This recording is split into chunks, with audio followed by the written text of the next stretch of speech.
Ain't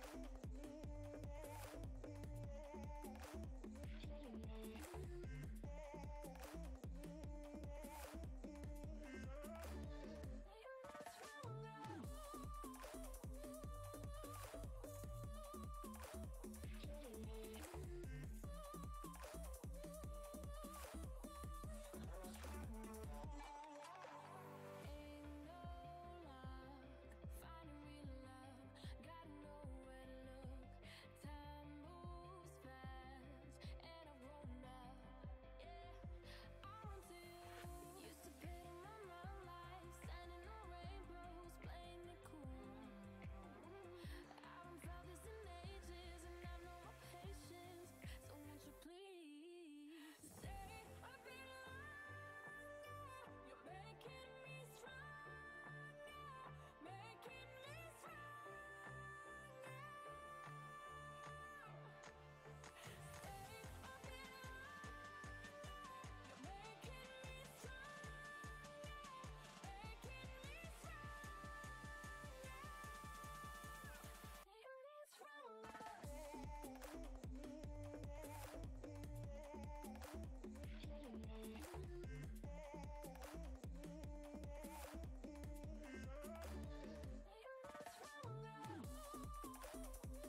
Welcome, everyone, to Dire Bear Adventuring Company's Foundations of Adalar, a fantasy game where I torture people by making them guess things and then give Lucky a sword.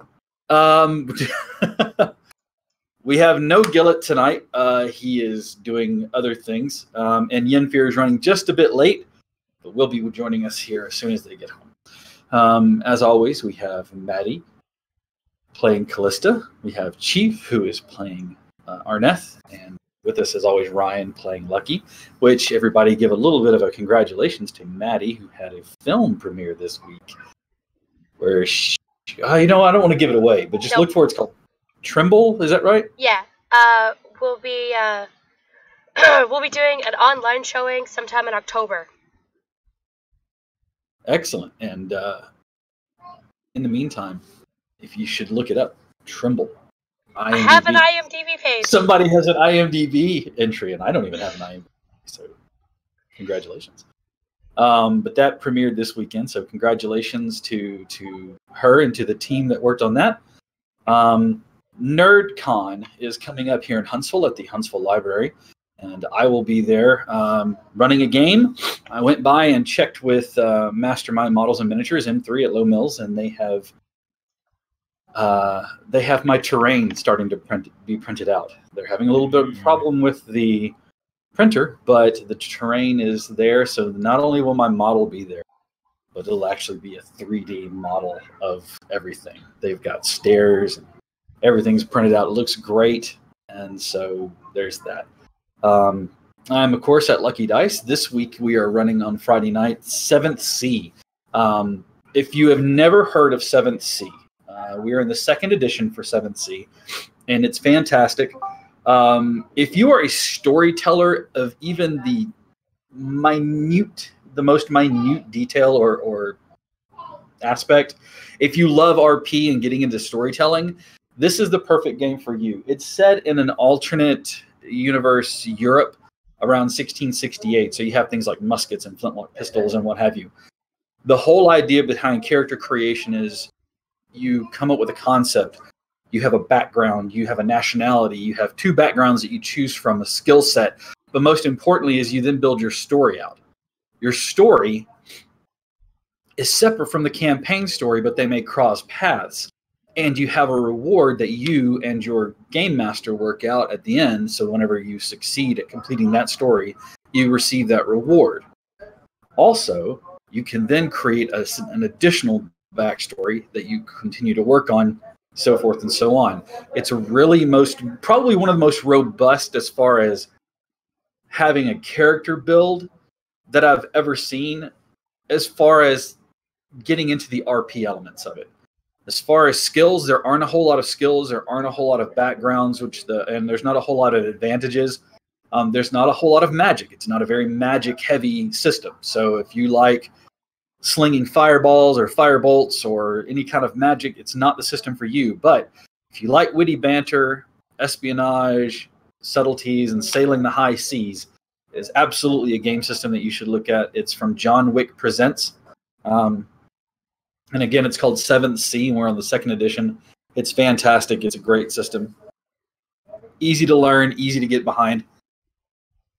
So give it a look and see. And if you are in the Huntsville area, come by Friday. It's $20, but it gets you dinner and an adventure where you are the star of the show. And again, that's Friday.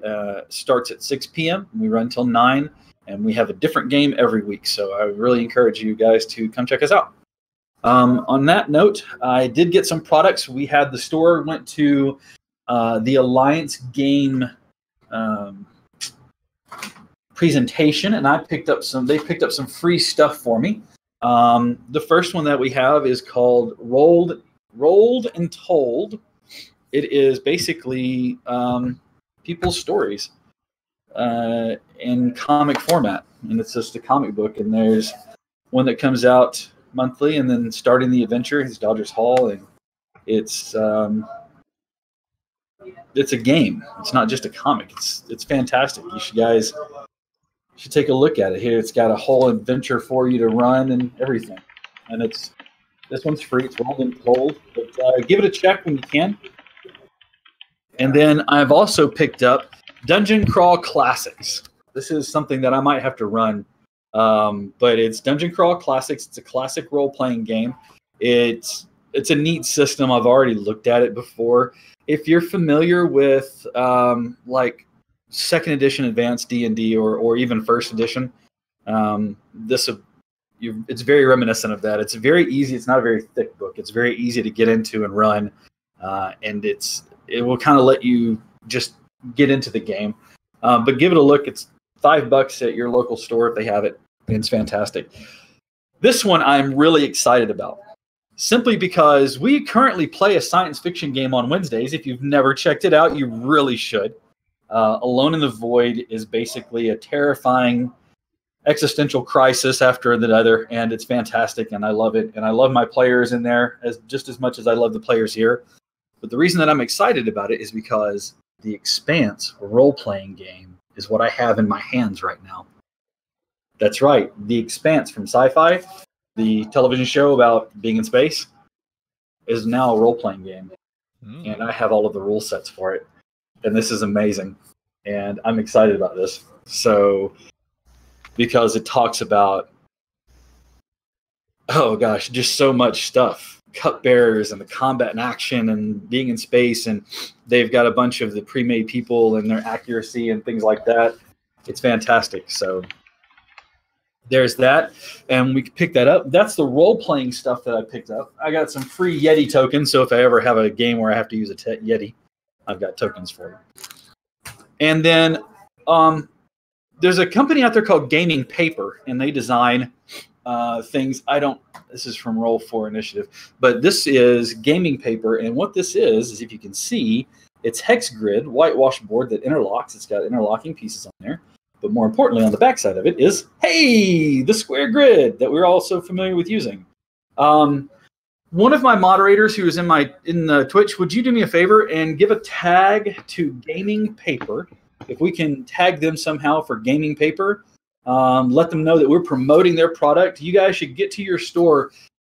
I use something very similar to this. I use this product itself whenever I run the campaigns live, because it's so easy to pre-draw my maps, mark them with what goes to what, and then as they come along and discover down this hallway, the next piece locks on and it extends the hallway or through the door that they don't have, and you can do a dynamic map.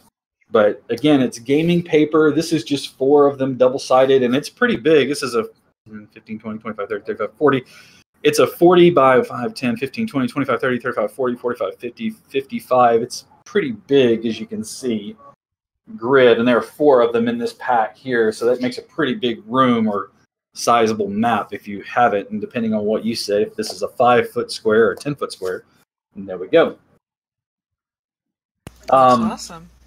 Yeah, this is great. I have a virtual Roll4 Initiative, and it's got 2 grids. It's a 5 by 5 and then a bigger one, and I use it, and it's so helpful, especially because like some of the token and tile pieces can get expensive, and you can also run out of room on one of the old school Chessex maps. So having something that you can interlock, change, erase, and then relock again sometimes gets to be very useful. So again, that's from Gaming Paper. Check your local gaming store to see if they have them. They're very, very handy. And then the last little product I'm going to promote is something that I've been using for a while, but you guys really should. You hear me talk a lot about tabletop or 2-minute tabletop, and I use their maps. That's what we use for the gatehouse and the roadside map that we use often.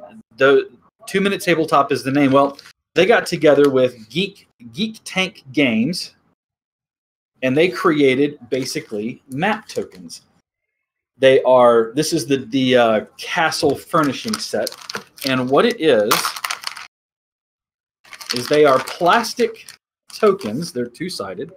Like this is a staircase, and it's a plastic token that you can put on your map, on your 2D map, to identify a set of stairs or a door, or this is where a chest is, this is where crates are, and all that sort of thing. Because I know a lot of us play face-to-face. I do face-to-face as well, so like here's a stack of crates.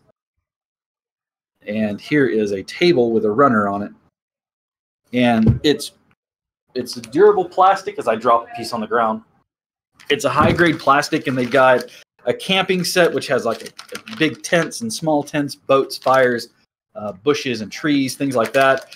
And they have a castle siege set, which is a lot of fun because the tokens for that one, as I grab it, are siege weapons.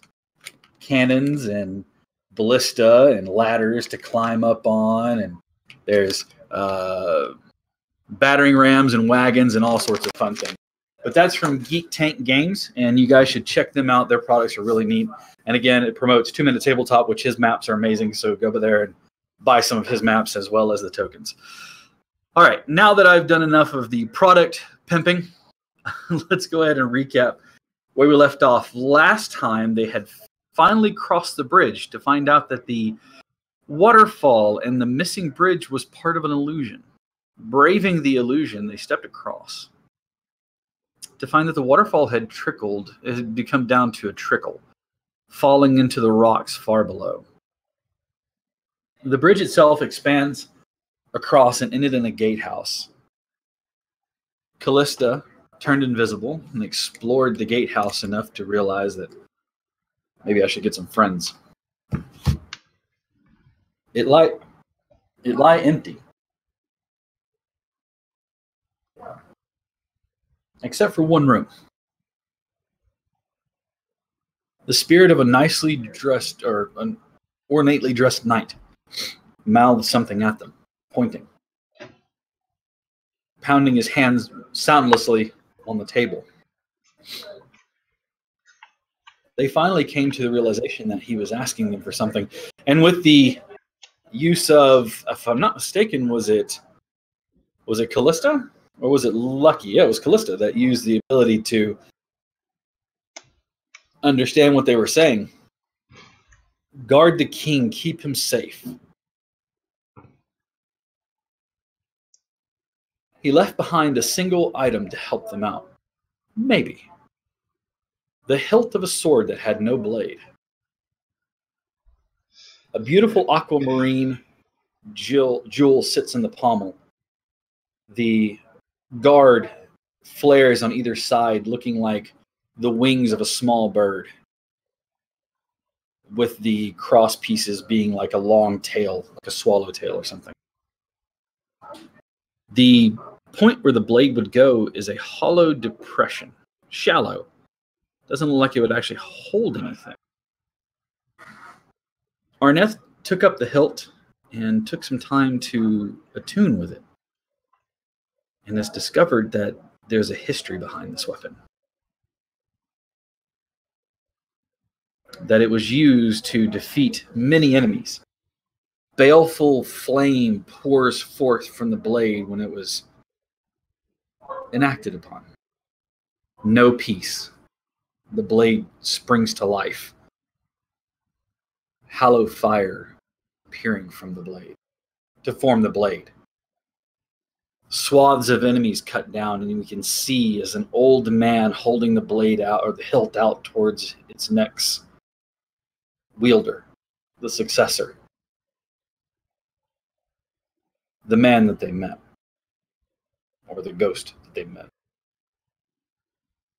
Fully exploring the remainder of the gatehouse, finding it to be empty except for the signs of a long ago battle with something that rended metal, not necessarily slashed, torn, but seemed to tear asunder. They find themselves standing outside the gates of the castle, looking up. All right, party. I'm going to move you guys to the castle wall. Nope, there is no dynamic lighting. This is the entirety of the castle wall and the castle with inside. Nice. So pretty. You guys are standing at the gates, which it is currently open, and the portcullis is raised, but you can see the portcullis there. That's the front gate at the top middle there? Yeah, that's it. Top middle. All right.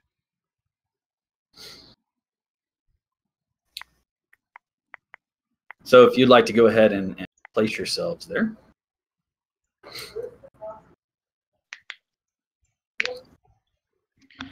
The walls of the castle are made of some white stone, which has almost a chalky texture to it.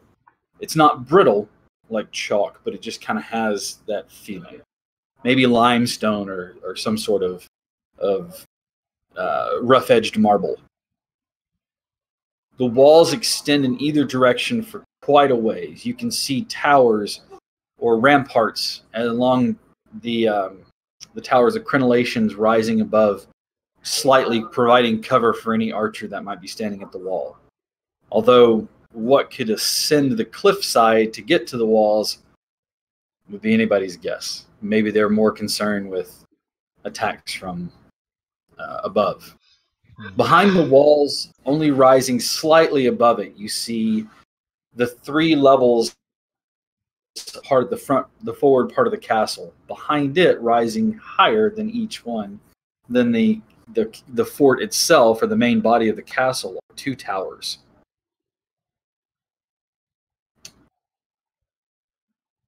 The door stands before you. The ground is a mix of stone and a slight like clay texture.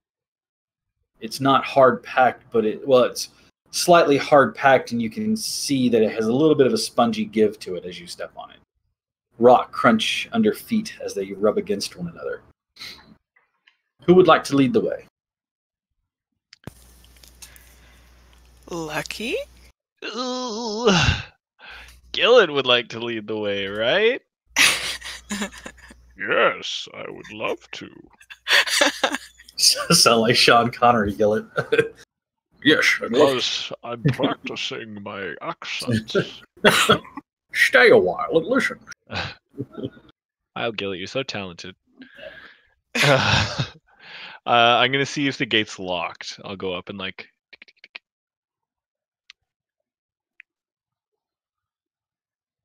Oh my God, Gillet's huge. I fix it. All right. The gate is not locked. It stands open. Well, it's not locked, so I guess my talents Swings open are easily, and you not can see behind it the needed. raised portcullis. I'll slowly open it and kind of look inside cautiously. Okay. Looking inside and through the portcullis, you can see here and there bodies of fallen soldiers, long dead. Any sort of like leather or binding that was on their bodies have mostly been stripped away by the ravages of time and weather. Arrows stick out of the backs of some of them. Others you can kind of make out from this distance. It appears as though something with claws had rent the armor and the bodies. All right. Well, that's an ambush. That for sure. Right, guys? Maybe. We have to go in regardless. Let me see what I can do. I'll take like one step in. Okay. You take a step in. Guys, we know you're gonna ambush us. Just give it up. Just do it now. You cry out, "All right, go ahead." Come on. Nothing happens. Gillett kind of rolls his eyes and walks through. No, kill it. Looks up at the portcullis to make sure it doesn't fall on him. It does not move. And he comes into the castle, into the area of the castle. I scared him off. That's exactly it, Gillett. If it weren't for you, we would have all been torn to bits here. Well, I'm going to follow after Gillet. All right. Seeing as it looks okay. Just gonna place myself right there.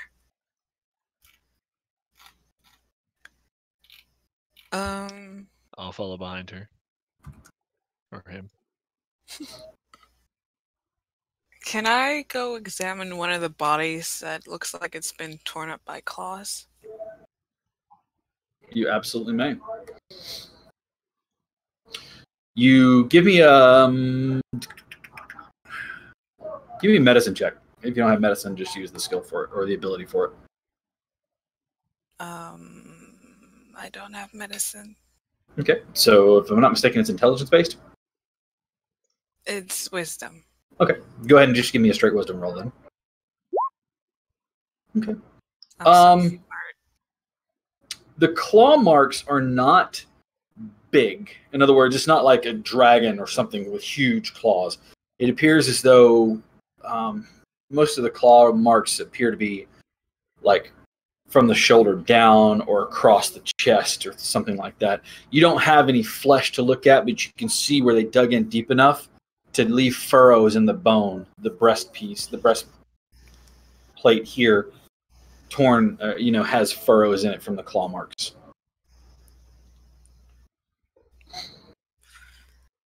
Okay. That's messed up. That probably hurt. Looking around this area, you see about 12 bodies, most of them towards the forward part here at the castle entrance. The stones themselves are untouched. There are no furrows, no claw marks, no damage appears to have been done to the castle. We're looking for the throne room, right? What's that? I mean, Well, nothing says the king's going to be in his throne room. That's just an assumption. Probably a true one, but, Okay. Yeah. Well, I have never been in a castle before, so I... Really? Really? Neither have I. Maybe that's for the best. Well, I mean, looking around, hey guys, you still using this castle? Nobody really says anything because they're dead. I guess not. I guess it's our castle now. Just so we know, right here, and I'm pinging just to the left of where Gillet is the entrance. You can see a short flight of steps that lead up to double doors. Mm-hmm. And the doors are currently lying open. One of them kind of off of the hinge almost. Well, I guess it's our castle now. There Are they is an stairs? arch. Those steps lead up to the top of the wall. It's basically, you see the castle closest to you guys. Mm-hmm. There's the blue roof piece there. Mm-hmm. It's between the blue roof and the tower just to the left of it, or the flat circular part just to the left of it. Good? Makes sense? Yes. So much All right. sense. To the right of where you're at right now, there's an archway that leads into like an undercroft of this area where you see that wood planking. So it's like you can go underneath there and then the planking is above you. Make sense? Yes. Okay. So I guess this makes me a king. Somehow I don't think that's a very good idea. Me being king? Why not? I don't know, just let's call it a hunch. Well, that's I don't just think- mean. I don't think kings are supposed to lie. Oh boy, do you not understand how monarchy works. Says the one who's never been in a castle. I was like, wait, isn't that like pretty much the definition of a lot of how that went down in the Shh, he's in the French innocent. Revolution? Just He doesn't monarchy know. lying to one another. Arnett doesn't know. I just pat you on the head. That's valid. He just pats you. You're so sweet. So innocent. So this is why I married you. Don't ever change. All right. Stepping through the arch, you can see underneath there are bundles of ballista and other pieces that you can see a staircase leading up to the top of the platform. It appears as though this is maybe like where a piece of siege equipment was stashed on top of the platform, and this is where the ammunition for that item was kept.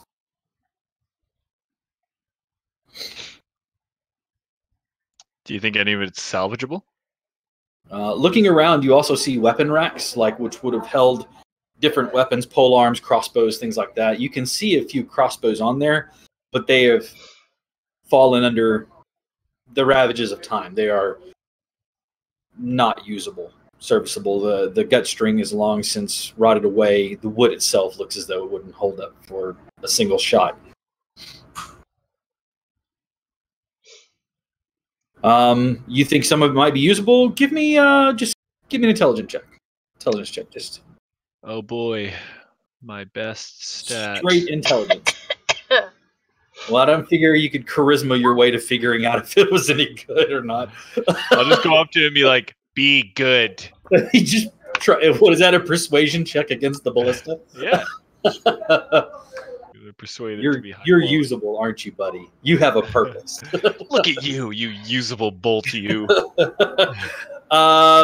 You're not familiar with ballista, but you kind of understand how wood works. This looks like it is home to termites. I'm familiar with Callista. Are they similar? No. Do I look like a siege weapon to you? Hey, Sometimes, maybe. It also depends on how familiar with Callista you are. I don't think you have that skill ranked up yet. you with that kiss, you did come in like a wrecking ball.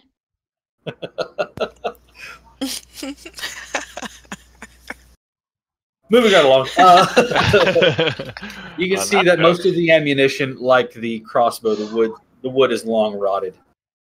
You can see actual like some small fungus growing on the wood at places.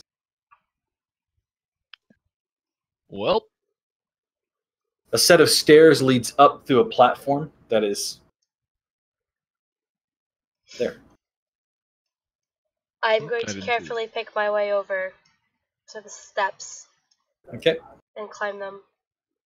All right.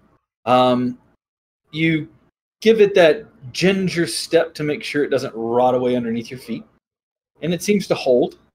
This was treated, or some way it's been held. It creaks, but you make your way to the top on top of the platform. You'd like to move yourself over to the wood platform there. Excellent. Small step over between the crenellations will put you on the wall. The square here, you can see a trap door that leads down into the wall itself. Running south, the wall continues on, and you see a round, basically like an anchor point. There's no way down into it. It's like a solid part of the wall, and it's round. And again, you just step through the crenellations to get through that part, and it continues south.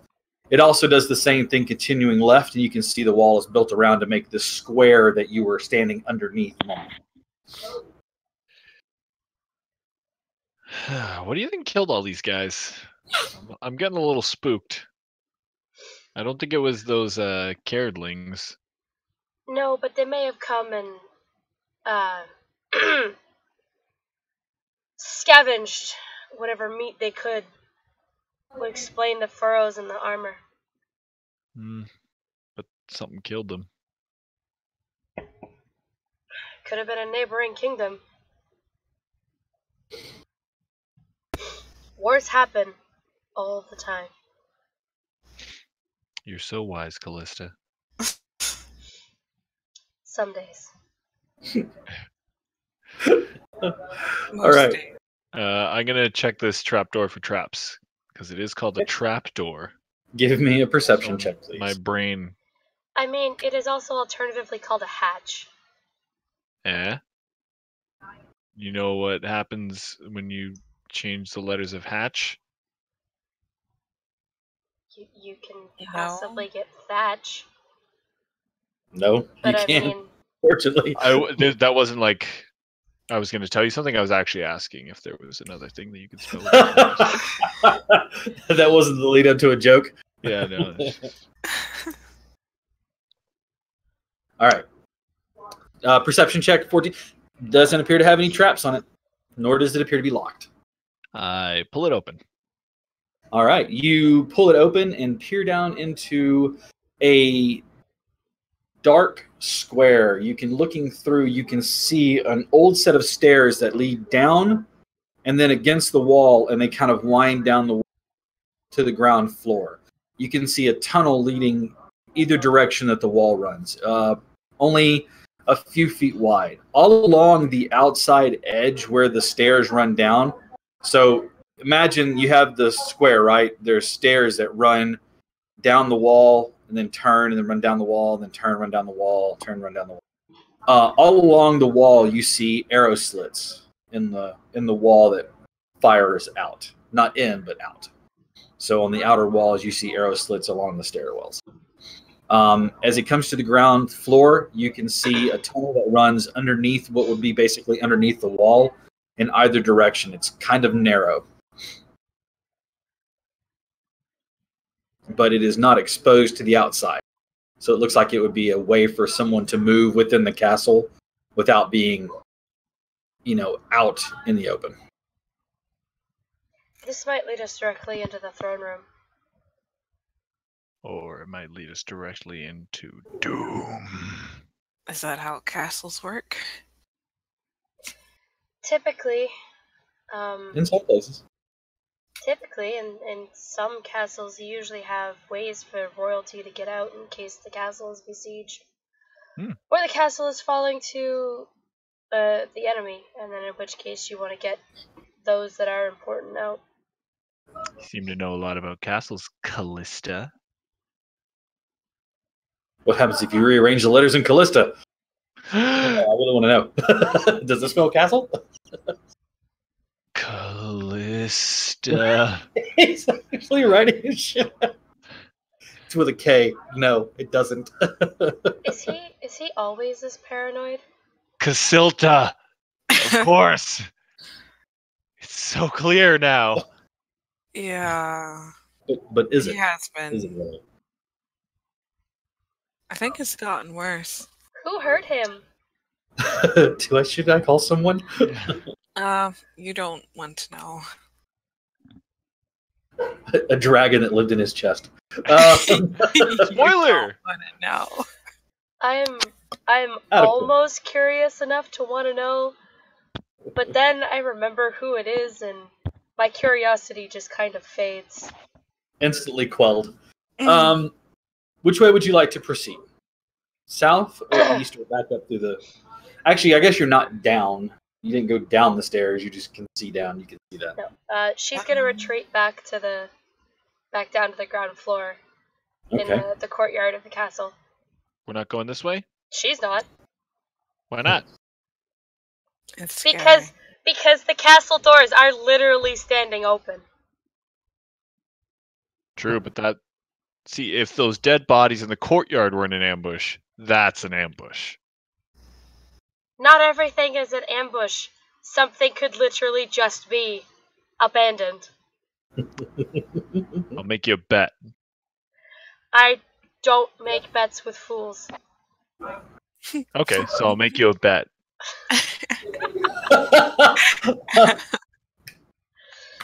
I mean, Lucky, if you want to go down into the dark hole, go ahead. Well, you know me. I hate going down into dark holes. Let's go back. Honestly, that whole statement explains a lot. What do you mean? Oh, I'm sure you know exactly what I mean. Please explain. In No. great detail. You'll figure it out when you're old enough.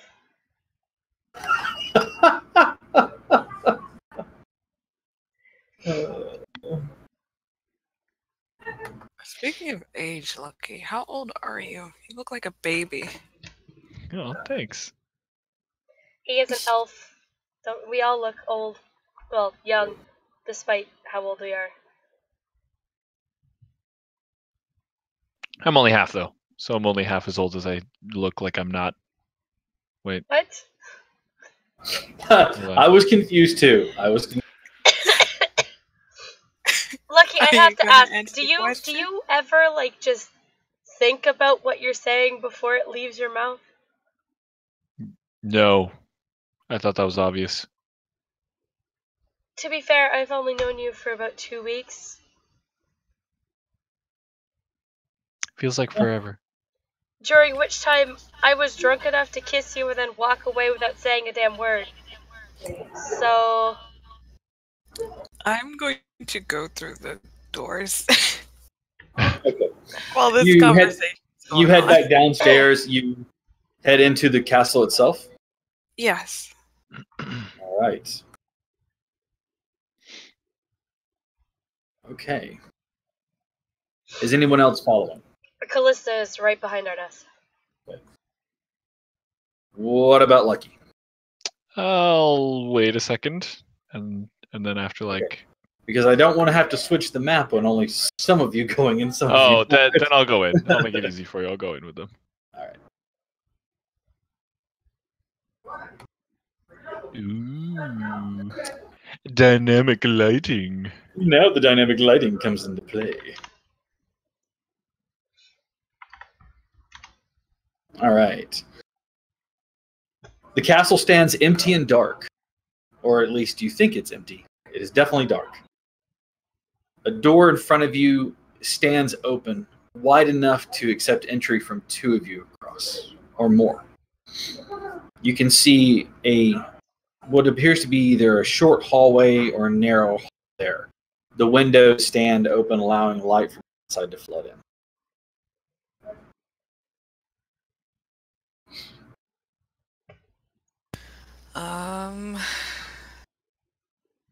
I guess I'll lead.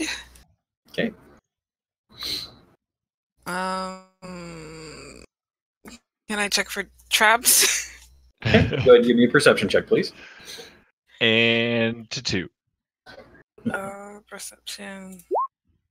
Whoa. Keith, it's like 30,000. There are no traps there at the entrance of the castle. Okay. I'll go through. I'm gonna stay behind Gillet the whole time. Okay. As you enter, you can see that it is indeed a short entry hallway that leads left and right. There are 2 doors on either end of the hall. There's also a door to the south that seems to lead further into the castle. Which way do we want to go? Are there any dark holes? Callista won't want to go down them. Well, I mean, it looks decently dark everywhere. Technically, we're in a dark hole then. Sorry, Callista. Arnef, I'm curious. If I just slap the light spell on his face, is he gonna be blinded? Or is his entire face just gonna radiate light? Doesn't it already? No. Because of my glowing personality? Does your mom tell you that to make you feel better? Okay, that's rude. I mean, I was gonna say yes, but I mean, you could try it. We'll see what happens. No, I'm good. But I think perhaps we should head to the one on the right. Go for that one first. Okay. All right, heading into the right. You come across the door. Checking the door, it's closed currently, barring entry into the next room. It's a simple wooden affair. It seems to pull out. I am going to attempt to tug on it, and somehow I feel like this is going to be an awful idea. You grab the handle of the door and pull, and it comes open easily, allowing you to see entry into the next area. Give me just 1 second. Excuse me. You see a set of stairs that wind up from your location. So this is a stairway. Since the other side mirrored this side, it can only be assumed that the one at the other end of the hall is also a stairway up. Yeah. That sounds like it makes sense.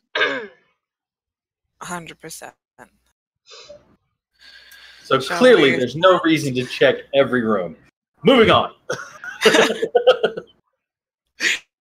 Shall we ascend, or do we want to take the door that leads further in? Well, he's the paranoid one, so perhaps we should just clear out the bottom floor to make sure nothing's going to show up behind us. Just to satisfy his paranoia. That's true. Alright, we'll do this for Lucky, then. Hey, I didn't say anything. If you're doing this, this is all on you. Southern door or the one that's further to the west? Southern door, I think. Chief? Yep. Opening this door, you can see that it leads into a large throne chamber. Benches sit in front of a raised dais where you see 3 chairs. The benches sit among a rug. You see in this room that it may have once been well lit by large chandeliers that hang from a 20-foot high ceiling. There are clearly marked doors that you can see here, although there's not a door in there. This door, although there's not a marking. There's another door that is just in the south here. Just beyond the throne, you see 2 open archways that lead further into the castle. You can see windows just past them that look out onto the court.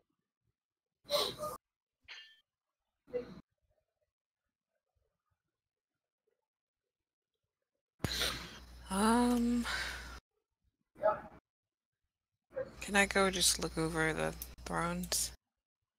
Yes. And stop right there. As you approach closer, the light shining on the room, excuse me, not the light, your dark vision lighting up the room, you see that there's actually a figure sitting on the center throne, more ornately decorated than the others. The back of it reaches high above, ending in what appear to be branches or the boughs of a tree that have opened up. The person sitting on the throne appears alive, but his skin is ashy gray. Hair hangs down, cascading across his shoulders, even further down, almost reaching to his elbows. It is slumped forward. His hands, which have the skin drawn tight, you can see the knuckle bones, protruding through as he sits there with his hands like gnarled old hands of an old man. The hands resting easily on his arms resting on his knees, his hands hanging down between his legs. Doesn't seem to take notice of you right away. You're not really stealthing, though. You're just kind of moving through the room. Yeah. As you approach closer, he looks up. The mouth opens. The eyes are milky white with cataract. Toothless mouth looks at you. Who come at last for me? I'm ducking behind whatever I could find. Release me from this. Send me on. Relieve me of my duty. Who are you? Gives a chuckle.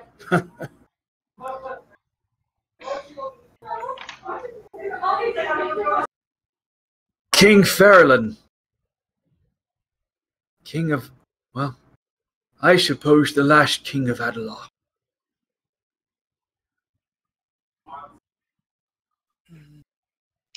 Are you friend or foe? Be you a friend or foe?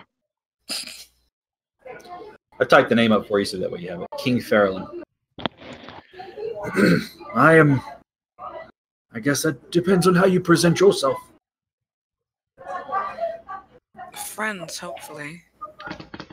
Well, I am here, keeping this thing at bay. I am waning. I am fading. Your Majesty. This thing? How are you still alive? He's just that cool. A contract, of course. A debt to be paid. As long as I sit here on the throne, I will not expire. I will grow thin over time. But I have no need for food, nor sleep. The vigil keeps me. And he looks at his hands as though he notices them for the first time. And he kind of holds them up to you and smiles a toothless smile. As you can see, nothing escapes the ravages of time. It only abates them a bit. I am fading. As I fade, the powers that I keep at bay are starting to creep in. My curiosity gets the better of me and I come up.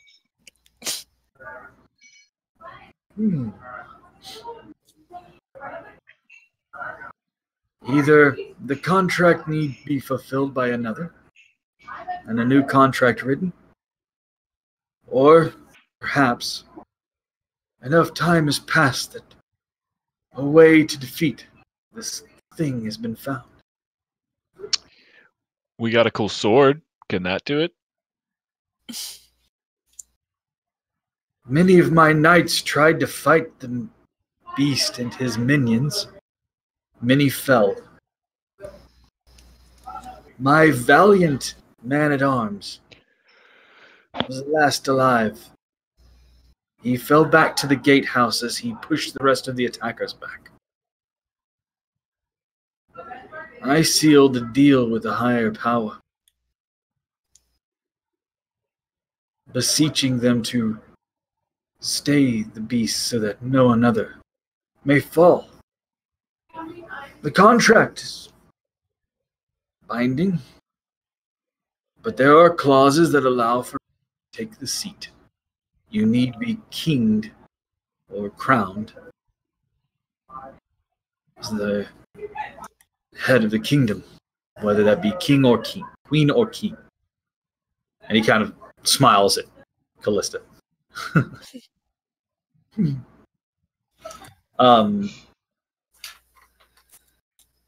I do not know what happened to my knight.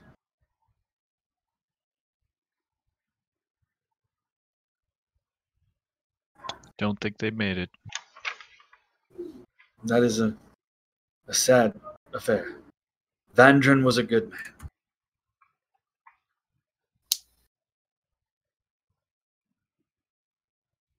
I'm gonna look at Callista and say, is that the man that we saw?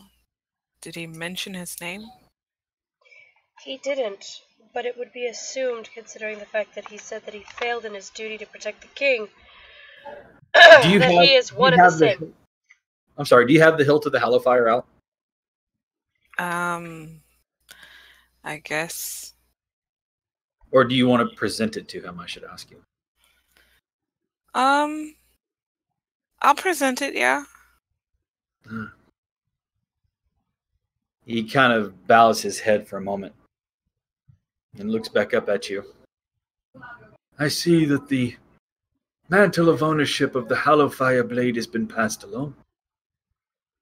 I would congratulate you, but I understand the weight that it carries. May you use it in good health as long as you may. So, like, how do we kill this beast? If I knew that, my young elf, I would have done it a long time ago.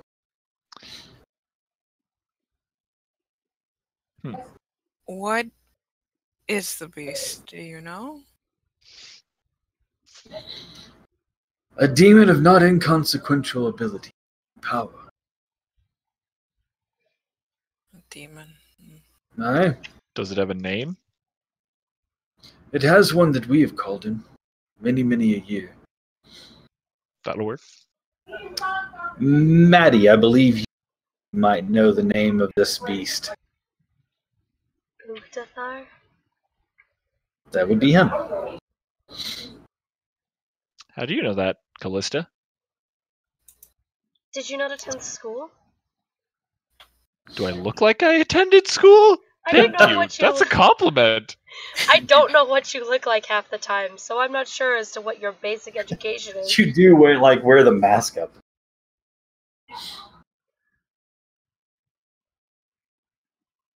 So no, the answer. Sorry, I guess it wasn't clear. No, I've not been to school. You would have learned it had you been. I'm gonna insight that. Suspicious. Ugdathar. Bish AF.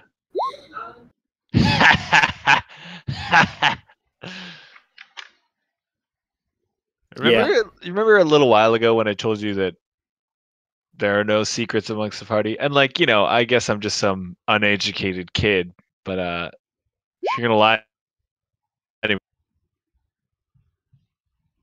in more ways than one. I'm gonna start getting rude. You mean more rude than you already are? I can't believe that's possible. I'm annoying and aloof, which can be a little irritating, I'll admit. But I am not rude. Scooch. Ugdathar, he says from the throne. That is the name he has here on this plane. Well, Callista? Be your friend or foe? Would I know this demon? Would I know the name? Give me a religion check. Religion. Yeah. Nope. There's the two I was talking about earlier. I mean, I don't. You are not familiar with that name. Doesn't really fall under anything else. I guess maybe Arcana, but I don't think we have Arcana either. No. Look, Lucky, I have merely been more traveled than you. So of course I would come across it in my travels. Of course. It's not about keeping secrets. Last chance. Before what? What are you possibly going to do to me? I can still cast spells, right? Like I've tried it before and it worked. You may. Cast this at Callista. Aimed at her head.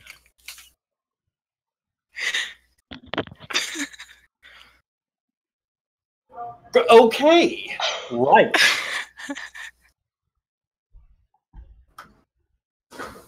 Shit. Well. Sure. Fuck. I've been doing this for so many years. Like, I don't actually have anything for this. I have nothing to stop this.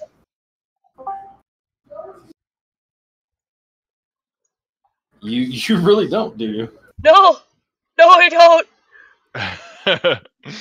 Wait, I do. Actually, I do. I have one thing. And it is literally just because,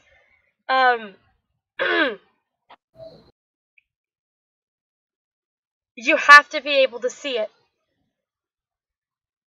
He has to physically be able to see what he's trying to dispel magic on. Choose any creature, object, or magical effect within range. Any spell of 3rd level or lower on the target ends. For each spell or higher.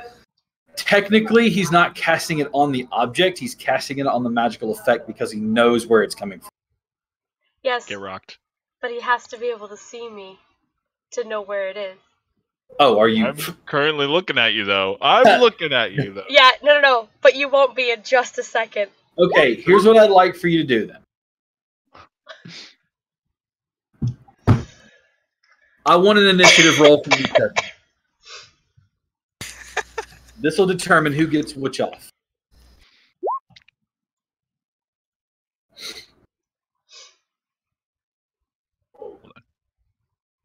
I almost forgot to select my token. What kind of dummy would do that? Fuck. As quick as you are with your darkness, yeah, Yenfir, you're at the very top.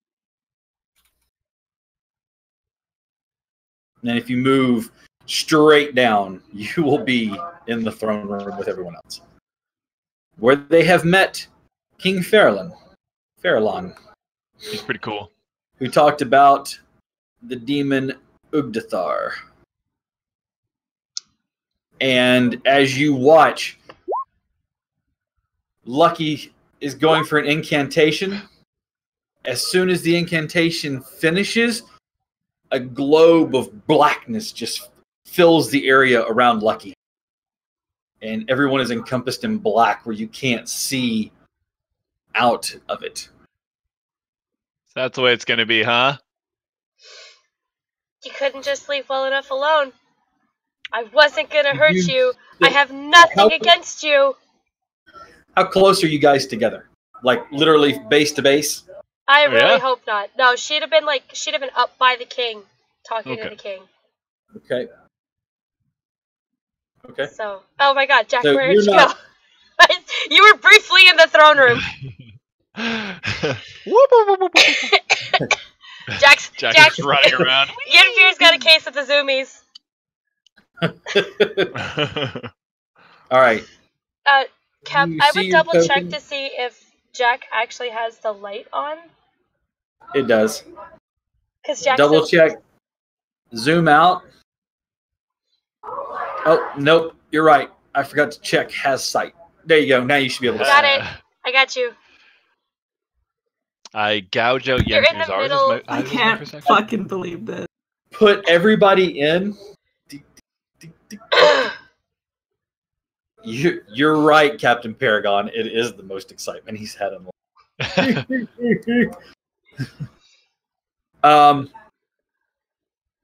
You feel a crackle around you. I would like Lucky to give me a D20 plus your spell casting or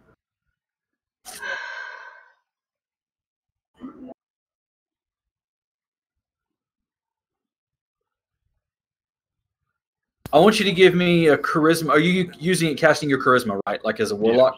Yeah. All right. Give me basically like a charisma check. I'm good at those. There is a crack and a rending sound. And you look at your hands as you finish casting your spell. And that color that you grew up with and you hide in a bit of fear from the outside world is now appeared all down the length of your arm. A bit of hair falls in your face. White, right? It's white in color, right? Or silver? Maddie? Yeah. What color is the hair again? Mine? Silver. Yeah. Silver. A strand of silver hair comes in front of your view. Everybody is now encased in a globe of darkness, with the exception of you and the king. Callista. You hear a gasp behind you. Consort of Ugdathar, begotten from this court. My knights, to me. Please, King, it's whatever you see, it's not that bad. She's with us. She's safe. Gillet, remember what I told you that she was betraying us? Gillet, where'd you go? Gillet, I can't see anything, Gillet. You hear? I'm right here. Stop! That's my nose. Stop! Stop. Is that you, Gillet? I can't tell. Stop! That's my nose. Hold on. I just got to make sure. Okay. I wasn't.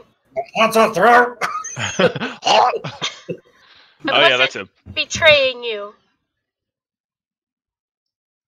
I have nothing to do with what happened here. My people are not responsible for this.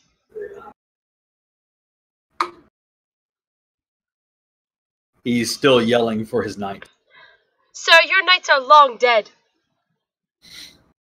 Listen. You see as he rises, pushes himself, his old bones popping and creaking as he does, as he tries to rise from the throne. I will end you myself. She is going to turn her staff around and just push him back into his chair. Oh. He's a king! He's an old man. Your Majesty, I must insist that you stay seated. Listen, Callista, you're going to have to, show that you're trustworthy. I suggest you drop the darkness, and I cast suggestion. Do you have to see the target? No. They just have to be able to hear me. Okay. Oh, you can see within range. No! You cast suggestion to no effect.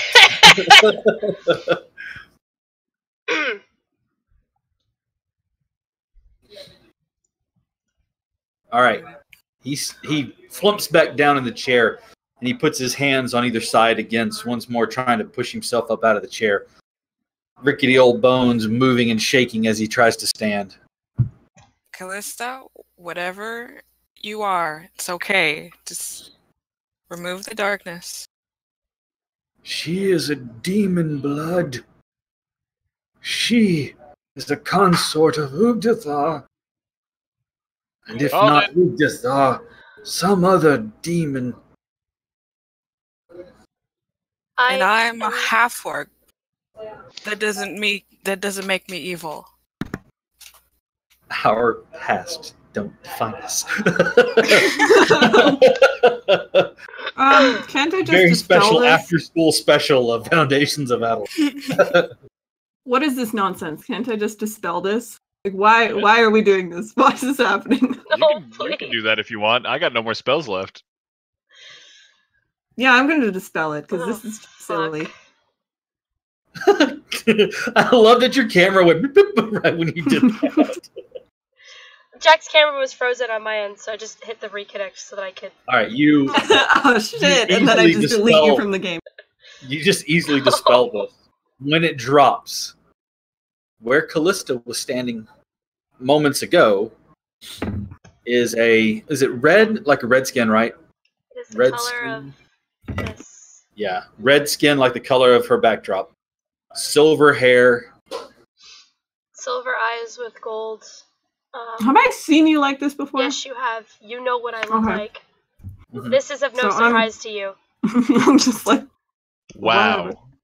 Callista, you are gorgeous. Oh no. She is quite fetching. What? Lucky. I thought you were under some kind of mind control. No, Do you not hear him? Do you not hear his reaction to what I look like? I thought he was just mad because you were putting us in darkness. I'm kind of mad about that too, still. Mm-hmm. No. He's mad because the thing that he is preventing from coming into this world is a fucking demon. Yeah, that sounds reasonable. And who devoured and destroyed all that lay before him. Okay. Why do you work for him? I don't!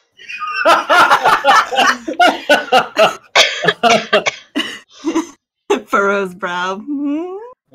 I don't understand. I don't know. I trust the weird ancient king guy who's been here for eternity. You mean a man who hasn't left his kingdom for aeons? To see the world as it is now? To view people who have moved on from what they were before?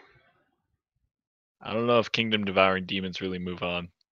You can't help who your parents are. Oh my god, really? Okay. I'm not even related to him. Yenfir, you always know exactly what to say. I know. So I'm a bard. You're a bard? The king stands from his throne again. Sir, I really, really have to insist that you stay seated. Alright, don't be rude. He's a king. But he's old. You know what? You know what? So? Fine. You gotta be nice to old Fine. people. You know what? Well, that's what we're doing. We're trying to get him to sit down because I don't want him to hurt himself. You know what? He's a Lucky. strong, independent That's man. on He us. does what he wants. Lucky. Okay, well, when he breaks his hip, that's on you. All right. Well, you're old too, aren't you? Aren't you like 80? Old man. Oh. Oh Wow. my god. You know what? If thought you it want was this demon to come back into this world, have a fucking blast. Because I'm not gonna be here for when it happens. Because if he gets up out of his fucking throne, that is exactly what's gonna happen. Oh, really? Oh, then sit down, man. Don't get up. God, do you not fucking listen? He said this earlier. All right, let's everybody calm down. I implore you, seize this harlot of Ugdith. Put her down. Oh, she's not a harlot, trust me. She barely had the courage to kiss me while drunk. I don't understand what this one says. Wow. You consorted with this demon blood? No, nobody has consorted with me. At least It's not hardly this group. consorted.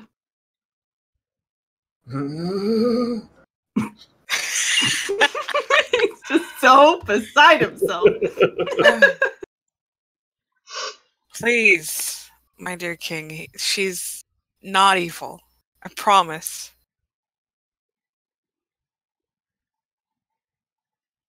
My knights do not respond. What have you done to them? Nothing.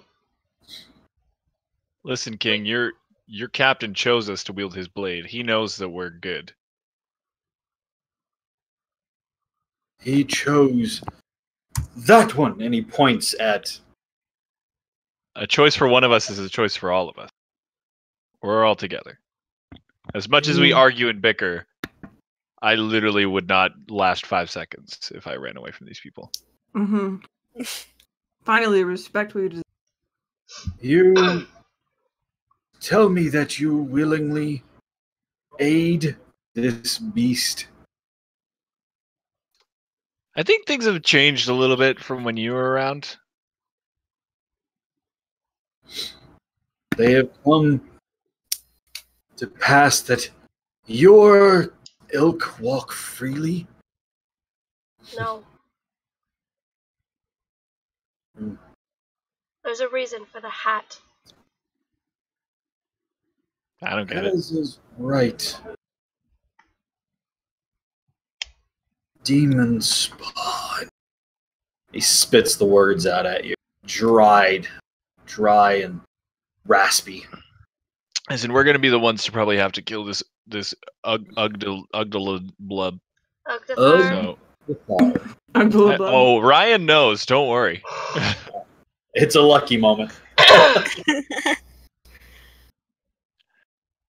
We're gonna be the ones to probably have to kill this Ugdala blub. So you're gonna have to tell us how to do that, or what we need to do from here.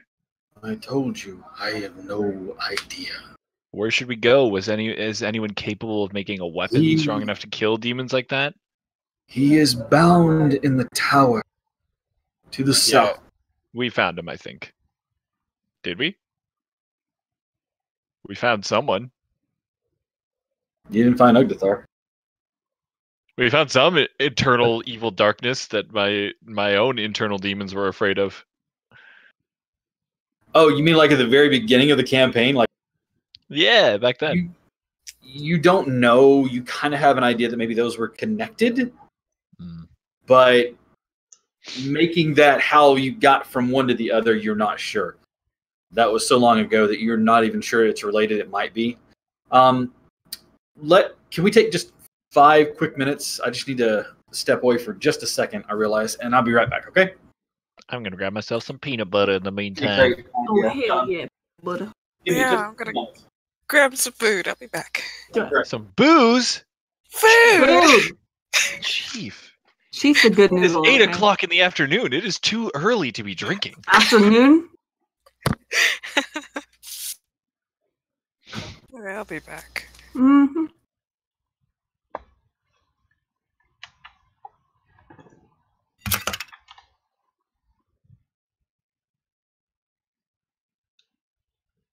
do you just have a bow on your shirt, my dear? No, I'm a Christmas tree. Hold on. You're a Christmas tree. Oh my god, you are. That's amazing. Oh my, you just wear that normally? Like, unironically, before fucking, before Christmas? Where's my... Oh, all my garlands fell off because my cat's eating it. Oh my god. No, it's because, Phil bought it for me, and I had a shitty day, and there's no Jack. There's just a fucking Christmas tree, okay? It's amazing. I love it. It's very comfy. Oh, if you're wearing my onesie, I should put on my onesie. Do it! It's all the way in my closet. Look how far Wow, that is. don't be a coward. Look how far the closet is. I can't Don't be a reach it. coward. Don't be a coward.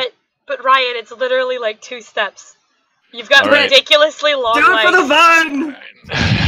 I ain't gonna do it.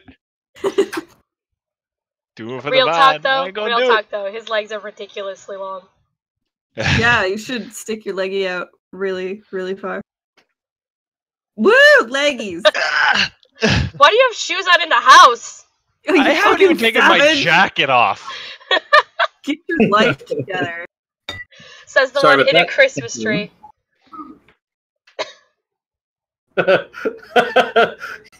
You are a Christmas tree. Merry September, guys. Merry September. Thank you all for your patience. I apologize for that. Okay. How dare you? I think Chief is AFK. Chief is getting food. And I'm putting on my onesie since we're putting on onesies. Is that what we're doing? Mm-hmm. As I was mentioning, it was so cold in this room, I'm going to have to bring a jacket around. Wow. Oh my god, he's actually just gonna strip on camera. Convenient chair placement. Oh, good! This is the high quality content you get when you subscribe and follow. Oh my god. Like, comment, subscribe for more strip teasers. In all seriousness, this is episode 28. In 2 more episodes, which will be episode number 30, we will be doing another game giveaway. So tell your friends, tell your wife, tell your children. Get a free game. I mean, it's easy. I don't ask you for anything. I don't even ask you to subscribe to our... I mean, I'm not going to turn you down if you do, especially if it's on Prime. You get a free sub you can give to me. And that'd be awesome. But we are going to be giving a game away. So episode 30, which is 2 episodes 2 weeks from now. Yep, 2 weeks from now. The game is yet to be decided, but I will give you more. Also, again, giving a shout out to Gaming Paper for my free hex and square tile interlocking map pieces. Oh my god! Yeah, thank you, He's a Gaming fucking Paper. unicorn! That is goddamn legendary. Also, the Expanse role-playing game, which I am going to be pouring over like a madman because I may be changing up how we do our Alone in the Void. Ew. Because it's Expanse. It's a role-playing game. I like your horn. Thanks. Is that a euphemism? So again, someone give me an @ give us an @ Oh, it's stuck to my butt. Gaming Paper. That is the name of the company. Gaming Paper. Gaming Paper. Go to your local store. Check it out. This stuff is super handy if you do any base play on a table and you have the Chessex map, things like that. These are a lot more convenient. Roll them up. They're just squares. They fold up. They interlock. You can erase them. They're dry erase boards. They're pretty handy. They're pretty hefty. You needed to bat someone in the head and knock them unconscious. Stuff. Perfect. You need them for any reason besides what they were made for. They're perfect. Yep. Also, for drawing on, because as you can see, they have squares, and if you're doing another game like, say, BattleTech, you have Ooh. squares, X's, squares, X's. All right, back to the game. He stands. He sits on his throne, but he is looking at you all decidedly, judgment heavy in his eyes. Who should we go to seek help to kill this demon? The tower He is trapped within. Can you narrow down the towers? Yeah, he said the South Tower. South Tower? Yeah. You weren't on that other map, but on the other map there are a castle, and then there's 2 towers behind it. There's a South Tower and an East Tower. So he's trapped in the South Tower. Big old demon. Big old demon. Big old dang old demon, man, I'll tell you what.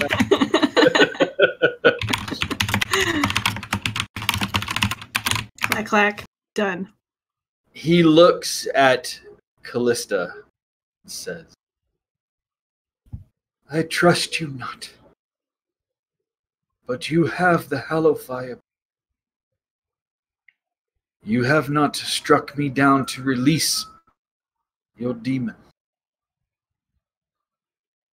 I am of a mind to believe in cohorts, or in cahoots with the demon. If you find a way to put it down and free my kingdom from the long-standing contract curse, I would say forever in your debt. Forever is not time that. But anything that you find within the castle is yours to keep.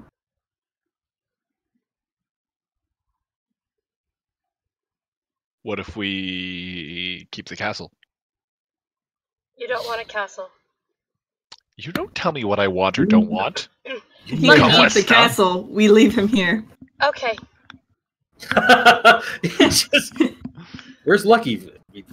Ryan stopped playing because he has a castle. I'm done. He retired. He lived in a decrepit old castle. Bucket list. He has no idea how to run a castle or run a kingdom, but we're just gonna leave him with the castle. That sounds like a great idea. Sounds like his come problem, back, not and it's just mine. gonna be him bored, sitting on the throne, going. He definitely doesn't know how to clean a castle. But There's you would nobody get- here. It's just the castle. And I would be King Lucky.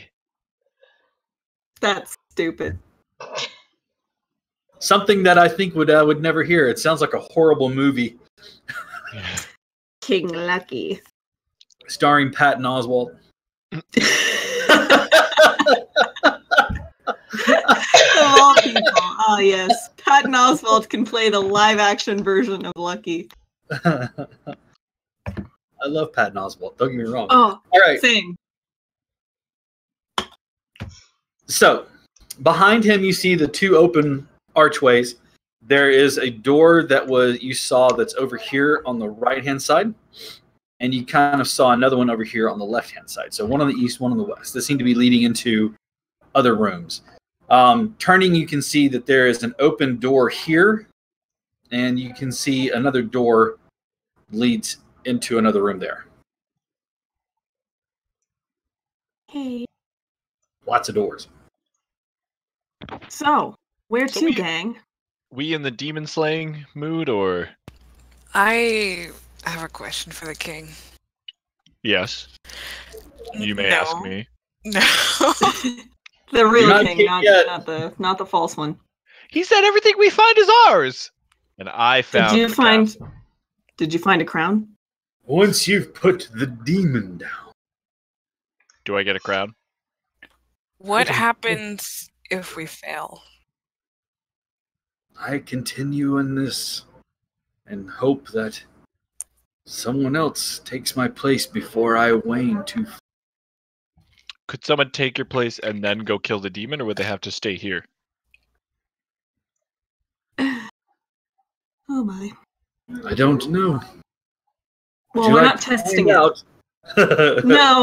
No, we wouldn't. Thank you. Your Highness. Is it like when you mean like take your place? Do you mean I literally would have to sit on this throne for the rest of eternity type thing? Yes. This one is very bright. Like a candle that has a dimming flame. Yeah. That's the nicest thing anyone's ever said to me, sir. It wasn't. Anyway, I'm gonna cast minor illusion and give myself a crown. Let's go kill some demons. I just have the image of the crown doesn't move. So you walk away, walking in the air. You're doing great, sweetie. Onward, noble knights! Forward to the demon room. Is he a child with a man's body? No, Yes. I'm literally just a child. I thought we clarified Oh, this. yeah, by elven standards, I guess Alright. that would be a fucking By child. all standards, I am very much a child. Which way are you going? I say right because I'm the greatest. I'm gonna go right. Okay.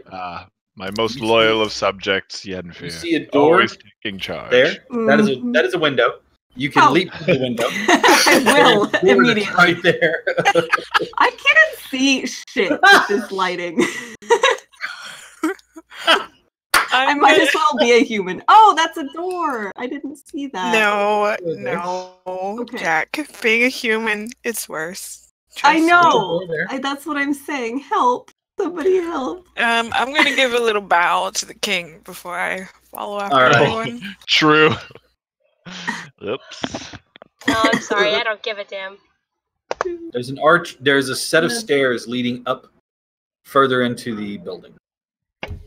There are literally like multiple doors on this first floor that no one's checked. But if you like to go up the staircase, that's fine. You can.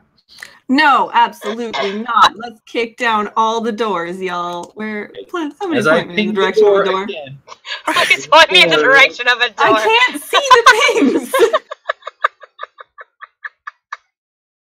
oh, let me try that again. There's a door there. Thank you. Oh, it's there. I put myself in the wrong spot. Thank you. There. See? Everything's gonna be okay. Okay. In this room is a table that fills up the center of it. It's round. Chairs that sit around, they've been toppled over, broken, and all sort. In the center of it, the table, you see a dagger which is rusted. The blade has rust along the edge of it. There's parchment. You can see inkwells and other things that have dried out. There are 8 chairs all in all, but again, like I said, they've all been kicked over, toppled, broken, whatever. Is there anything interesting in here? Anything magical looking? I can't detect. Give me a either detect magic or perception check. Perception? Perception check. Or at least Give me tell 10 you- minutes, I can cast Detect Magic. Oh, wait, no. Oh, no, I can't do that. Doesn't seem to be anything. If you cast it as ritual, it doesn't use a slot. You just have to have it prepared. Give me 10 minutes and I can cast Detect Magic. There does not appear to be anything in the room of interest other than the dagger, the parchment, and quills and the dried up inkwell. And Callista, these are windows. Them's is windows. Okay. Callista's gonna go take a look at the parchment on the tables. It is written in a language that you don't know. Ooh. Can I look at the parchment? Anyone who would like to look at the parchment may look at the parchment. I want to look. Sure. It is written in a language that none of you know. Damn it. You've seen the language before. It's the Does Gillet ancient. know the language? Oh. It's the ancient version of like the kind of crossover between common and like an older version of common and dwarven, and it's something you're not familiar with. Ye old common. Shakespearean. Ye old Adelarian. Old with an E on the end of it. Ye olde. Of course. Um, Olde. You take 10 minutes to cast Detect Magic and stare around the room. The dagger has a minor enchantment. I'll pick it up. Okay. I shall call you Rusty. All right. There's a minor illusion on the dagger. Or not a minor illusion, minor enchantment on as you pick it up and hold it, it becomes warm to the touch but it doesn't seem to have any ill effect on you. It's just not like it's hot. It's just it warms to your touch. What's up with that dagger? Absolutely not. Oh wait, sorry. You are compelled to Being tell nice. the truth while you're holding this dagger. Oh. What's up with this dagger? I don't know. It's warm to the touch, and all of a sudden I can't stop talking. I really do think Callista's very beautiful. It's magical. I cast detect magic, and it has a slight amount of magical hue to it. And I was Like- about to lie to you, but I didn't because this I think this dagger is making me tell the truth because I literally cannot not tell. You. It throws it away. Oh god, it's cursed. That was horrible. No, I think this is really fun. I actually kind of like this dagger. Okay, you'd like to keep it then. Apparently, this was some sort of council room, and what better way to make sure that all things are above the board? Oh Have something my Truth god! dagger. Hey, That will, Callista, you touch the dagger and tell us your name. She's gonna reach out, touch the dagger. My Mhm. name is Callista. Okay, just checking. Speaking of Callista, listen, I'm sorry for what Lucky did to you back there. Hey, I gave her fair warning. He ruined Fuck my you. hat. It'll be He fine. did. It suppresses it for like 10 minutes. No! no. You dispelled a magical item! You You have dispelled- ruined my hat! That magical item is broken, bro. When we get back to town, we will get you a new hat. No, those hats We are will. very That's how it works. expensive. No, it's okay. Lucky. Lucky will pay for it. Yeah, Lucky will pay for it. Ugh, hold on. Let me. I know check what you're something. looking for. And you could have told us sooner. You I mean, saw he's- how the king reacted. I mean, you didn't see. You heard how the king reacted. Yeah, but you're Well- really hot like this. That's Lucky. creepy. The dagger. Shut up. We get it. The dagger. Couldn't help She's it. beautiful. We get Lucky, it. Lucky, I didn't No, realize. I mean, yeah, but more hot. Get it? Because she's a demon. Can I just take the hat. dagger off of him? Yeah, like, No, it's stop my telling the dagger. truth. This is horrible. He's not holding it, so he's not compelled to tell the truth right now. Hmm. Oh, I'm just holding it in my hand, just like. Oh, are you? Look, Ernest, I when I first left where I was from, I thought things would be different. I didn't believe my elders when they told me that no, this is what it's like on the outside. I was beaten up and abused for who I was. Hmm. Even after joining the Adventurers Guild, it didn't make it better. Somehow it I almost was made it beaten up worse. and abused, but not for. I'm not what you are. Tieflings are pretty much prejudiced in all fields. There are a few places where it's like, whatever. But for the most part, when people see a tiefling, there's a lot of prejudice that goes along with it. So I wore Half the orcs hat. and orcs are given a pass because most of them are trading tribes now, but tieflings have not overcome what they represent or what their appearance looks like because of the demonic wars that have been taking place along the chasm. So, Well, you can trust that we won't do anything bad to you. I I don't might- know about Lucky, but I won't. I promise. I usually don't know what I'm gonna do day to day, so I can't really vouch for myself. Yes, that's You don't have any very moral clear. code or anything that helps you along. And if he I'm gonna keeps hold my bothering peanut butter you, knife. This peanut butter knife represents the rusty knife. if he keeps bothering you, I can beat him up with no problem.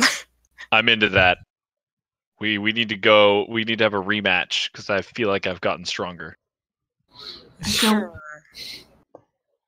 No All right. kissing allowed. that's all that you have in this room. You can put in there a dagger of absolute truth if you'd like to, Ron. I would love to, and I'm very excited. No, All right. our only issue is going to be when we get back to town.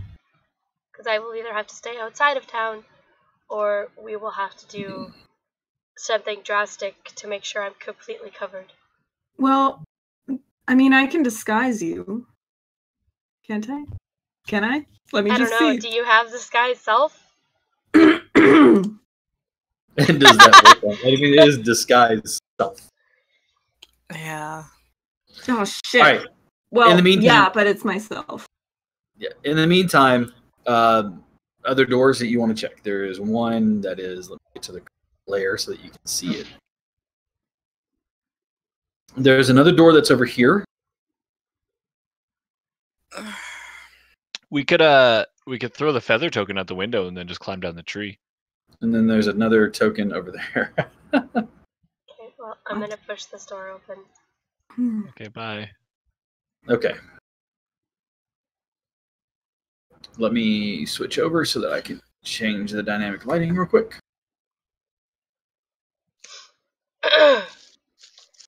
In this door sits bookshelves.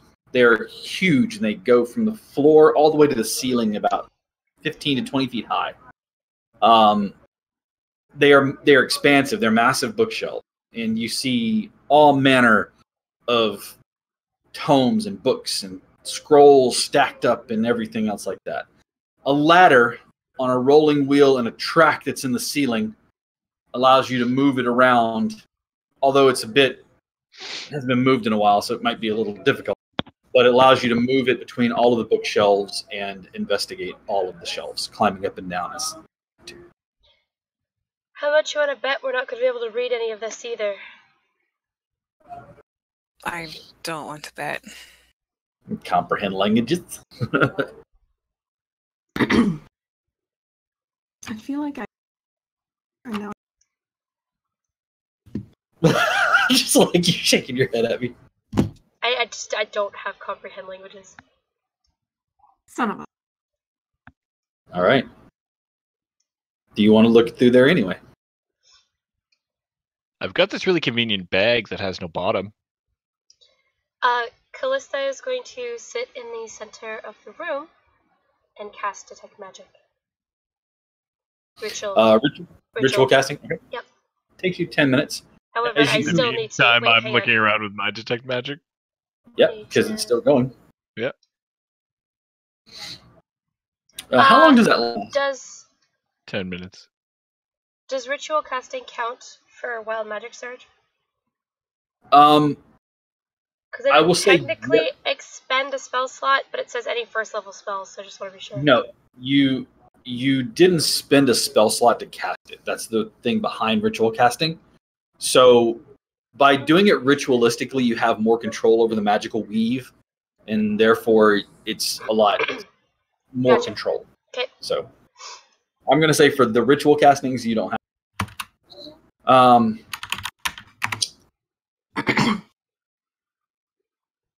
While you're casting that, yours runs out, Lucky, but you do see there are about 3 different homes that have magical essence to them.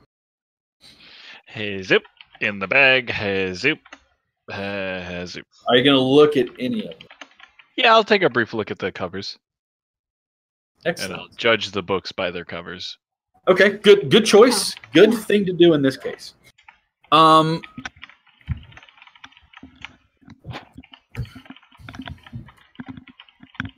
of the enchantments as you're looking at appears to be written as a grimoire for a mage of some sort. The magic on it is to preserve the book to keep it from going bad. That's so smart.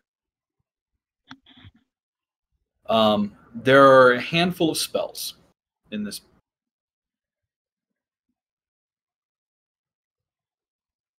They can be transcribed by anyone who has the ability to write magic down in that way. Like transferred to their own spellbook. Sorcerers don't have spellbooks, so. Nope. Womp womp. However, they can be cast as consumables as well.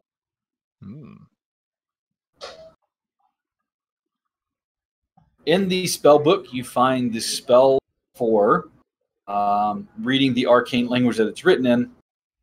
You find a spell for Fireball, Shield, Banish,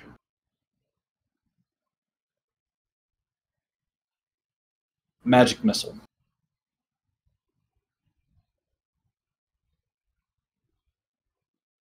All of the spells are at level. So those 4 spells. Fireball, it was Fireball, Shield, Banish, Magic Missile.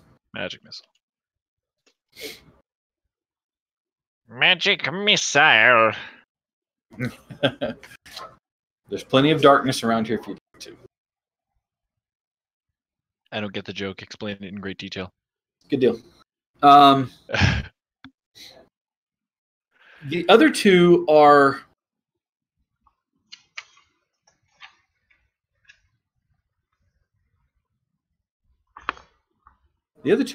more interesting. The first one shows is bound in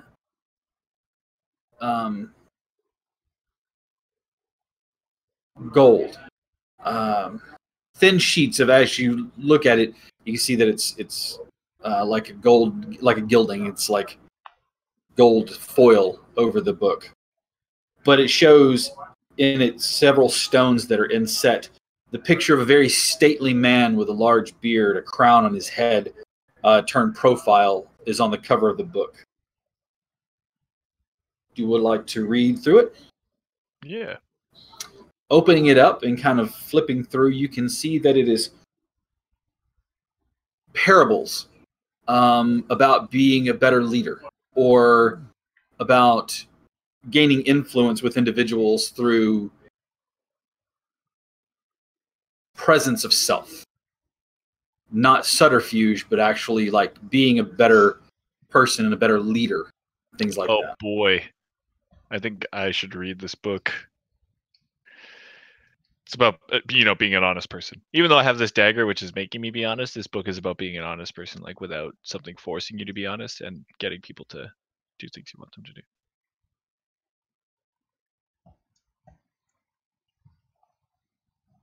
In a nice way.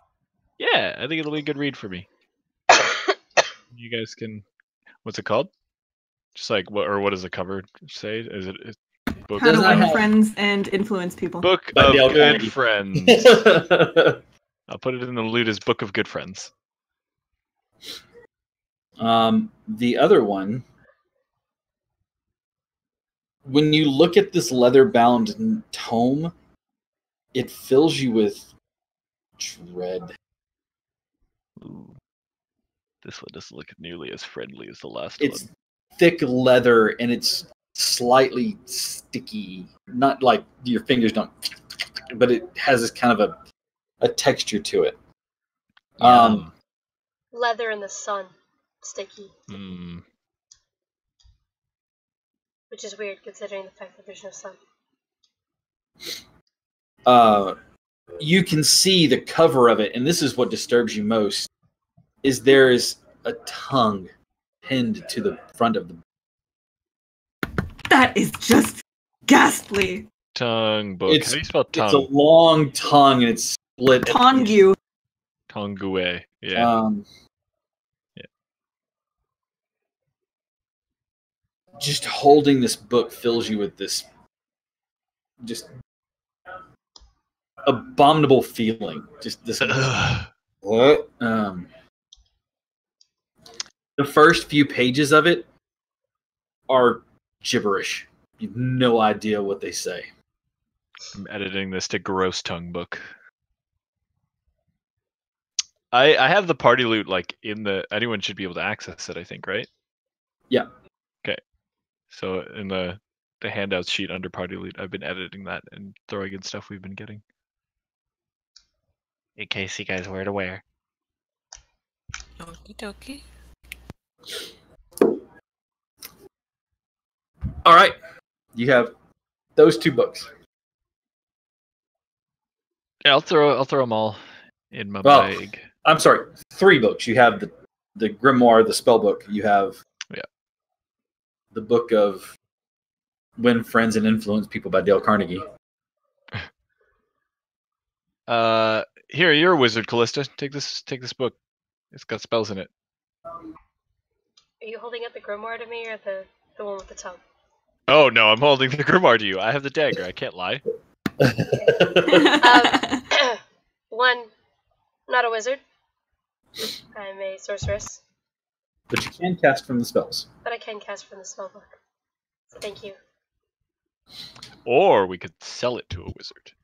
Or we could just not. Cameo. What are you saying, Yenfear? I don't understand. That was. You know what I just realized would be really fun? I just thought of a great idea. Next time we're fighting someone that's really mean, I'm gonna stab them with the truth dagger, leave it in them, and ask them if they're dumb.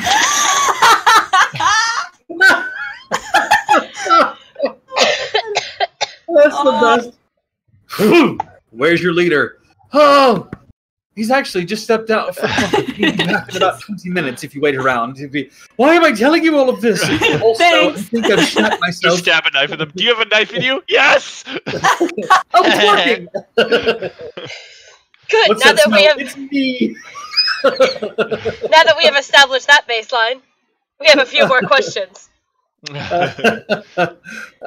We've set the precipice. We've set the principle. Now let's carry forward. All right, so that is what you find in this room. The rest of the tomes, they're not falling apart like you would expect pages that have been exposed to the natural elements to do, but they are very old, and like you said, you cannot read most of them. They're in a language that you do not know. Are you looking up the spells? I only had to look up the one. It's like banishment. I didn't know what that one did. I know what the other ones do because two of them are on my spell list, and I played Curse of Strahd with Rollin. So banishment I'm quite aware. Shut the fuck up. I'm quite aware of what Fireball does. As is Quintrell. Banishment. So the way you did that, like darkness spell, banishment is that, but way better. Where you're just like, I'm done with you. Go away. Man, I wish I'd had this before because I could have just cast banishment on you. For a period of time, go away. Yes, exactly. Unless you're a demon, in which case, bye. Bye forever, bitch. I'm gonna need like 10 minutes. What? I am really glad you gave me that book because if you used that on me, I wasn't coming back. Poor Jason's having flashbacks over in the chat. Dang! You're a good teammate. I missed the squad. All right. I don't think it would work permanently for you, Callista, because you're only like demon-blooded. You're not actually a demon. Unless you are, and I don't know that, but that's metagaming. Never mind. There's another door there. The assumption is that tieflings are just demons. Yeah. What's behind door number 3? You see another door that leads out to the east. This room has a fireplace that is long, cold. Nothing's burned in this in ages. You see benches and chairs. It appears to be some sort of like waiting area, or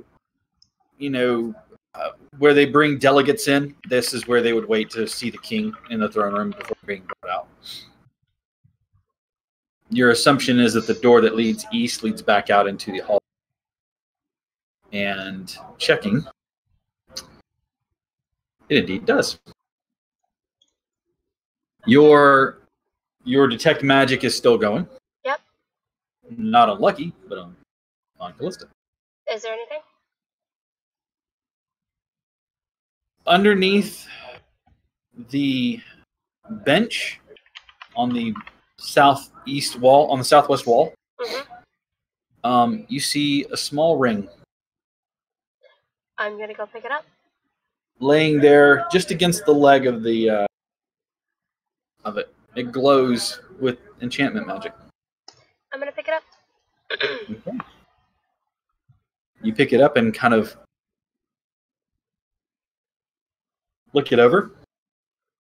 It appears to be an intricately, very, very detailed feather that wraps around where the end of the feather would be like the top of the ring, and then the quill part would be touching it out. So it looks like a ring feather that's wrapped around itself.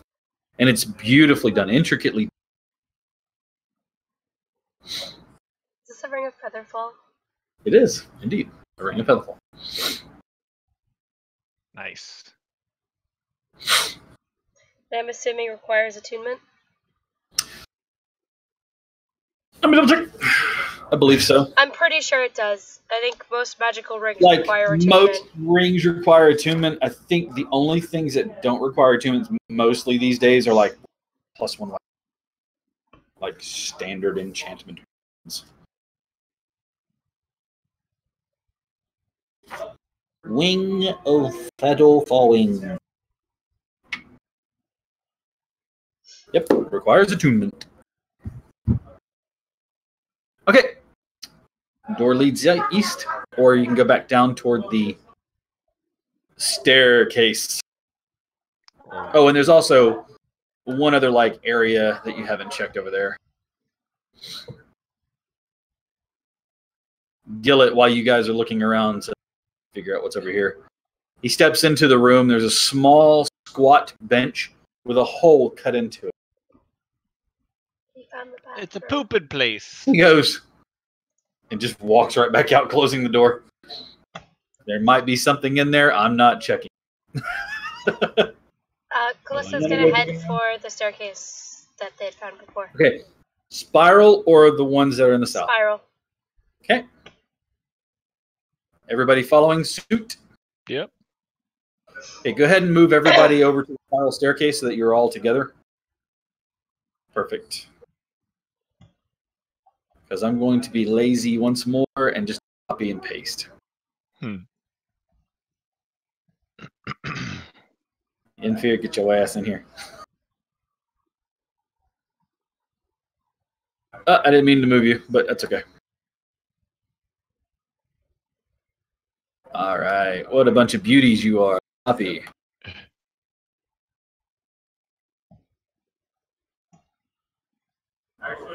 Copy pasta.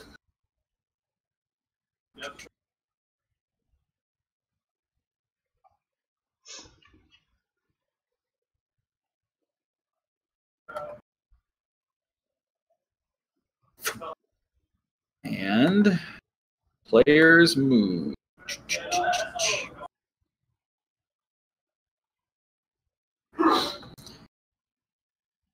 There are doors located here and here. The stairs continue up. I'm going to go in here. Looking at it. You open the door to find a pile of firewood. Hasn't been used or touched or even looking like it's usable. Most of it's dried out and crumbles pretty easily. There's another door that leads further into the castle, to the east. Oh. Right there. Yep. Nice bearskin. Yep. You see what appears to be a dining hall. The tables are empty and devoid of any kind of plate or food or anything else like that. So whatever took place here, it was not during the dining hour. A fireplace sits against the wall, the flue in the chimney going up through the castle. You can see a bearskin rug, which is faded with age and time. It's got bare spots on the bearskin rug. You see taxidermied heads on the wall and 4 suits of armor that have long been rusted but seem to be of ornamental design. Decorations. And I forgot to put the chairs in, but against this wall there are 3 chairs very similar to the ones you saw down below. A slightly less ornate throne and 2 chairs to the side of it. Again, there would be like right here. You see an archway that leads to the north and 2 more archways that lead south. Okay.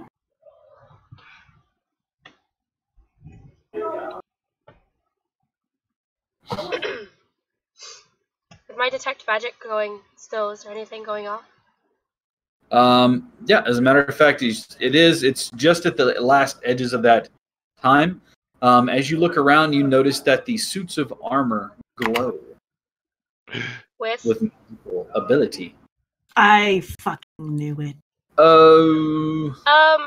I would not touch the armor. Abjuration? Yeah. Okay. That makes me really want to touch the armor. I'm going to be honest with you. I'm sorry. I'm You want to fight the armor after? You're on your own. Fight the armor? That sentence doesn't make sense. Go ahead, touch it. You'll see. You've never seen sentient beings besides, like, the humanoids you've encountered, have you? I mean, You're not humanoid. Yeah, that's actually the classification, as I am humanoid. Well, good for you. He's so cute sometimes. Well, whoop-de frickin' do. Whoop-de frickin' do. You know what, Lucky? Why don't you touch a suit of armor and find out what happens? Do it. Please don't touch the armor. Ew. I'm going to listen to my wife. Thank you. All right. Arneth steers you away from touching the suit of armor. Which way would you like to go? The armor. Your marriage isn't legally binding. Oh, I just wanted to let you. Somebody's salty. Gintier, you sound almost I'm jealous. a king now. I cast Minor Illusion, give myself a crown. Yeah, I'm a king now. It looks like a paper cut, like one of the ones from Burger King. Yeah.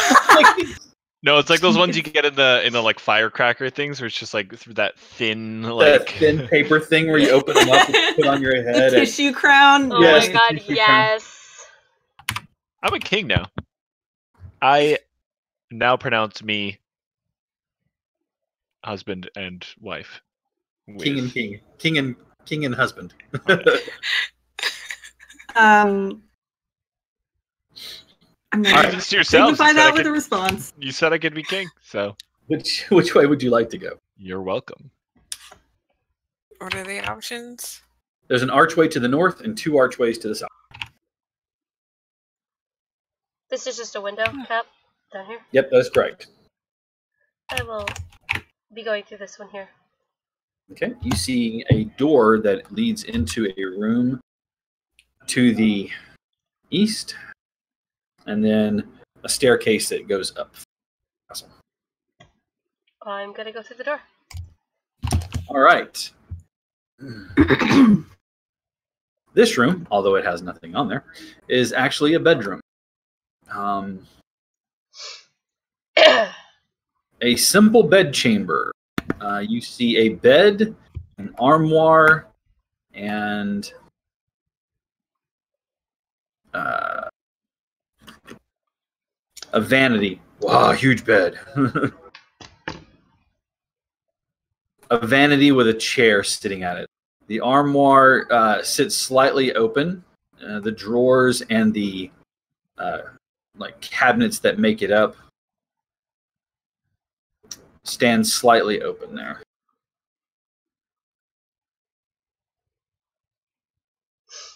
Callista is going to actually go to the vanity and start looking through the vanity. Okay. There are 4 drawers, 2 on each side, and there's one in the middle that's lower. You can see a lock on the one in the middle. The 2 open up, they are empty. The ones on either side open up and they're empty. You go to open the one in the middle and it does not open. It is locked. Hey, Lucky. Yes, my queen.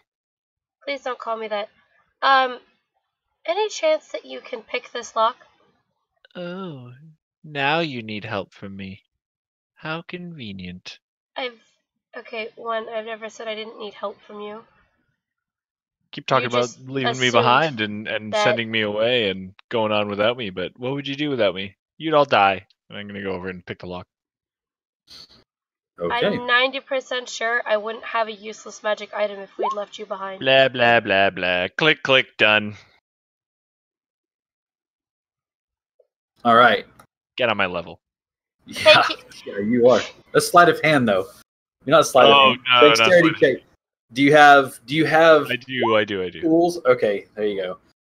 It still comes. It's not quite as deft as the sleight of hand that you would have performed had that been what you used. However, it does still come unlocked. with a resounding and very satisfying. Yes, thank you, dear. Before your head gets too inflated, and she Oh, will I was just just quickly enjoying give the his sounds. cheek a quick kiss before she kind of like moves him out of the way and opens the drawer. You are just killing this guy. Hey, Disgusting look. romance. She found the way to stop him from talking. Like, Lucky.exe has stopped working. Please restart from app. Soon I'm I gonna need a have to kiss give. from Yen here and a kiss from Gillet. Soon I'll I'm have gonna have the to whole give Calista collection. my ring. All right. There. Now you have items in this room. Yay. So I'm opening that locked drawer in the vanity. All right. As you open inside, you find a narrow box made out of some very, very fancy fine wood, mahogany. It's a deep, rich color. On the top of it is a crest that appears to be like, I think it's called Aqueous. It's the two-headed bird, the two-headed eagle. And you see olive branches rolling up either side with a crest in the middle. There is scroll work along the box's edge, like not the top of it, but the sides of it, that show forest creatures in limbs and branches that kind of work. The whole thing is probably about that thick, and it is not latched or anything. It just has a lid that.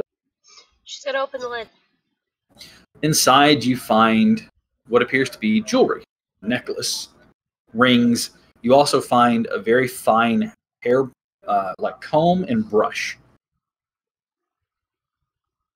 The comb and brush seem to be made out of like an ivory or some other type of material. The jewelry is kept separately in a small, like, square compartment beside the brush and the.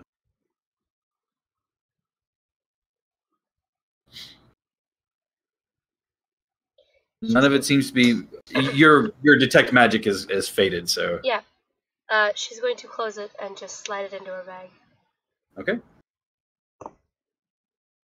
Anything good? No, not really. At least not for a man. You don't know my tastes. Yeah, what's that? What's that? Brush and a comb.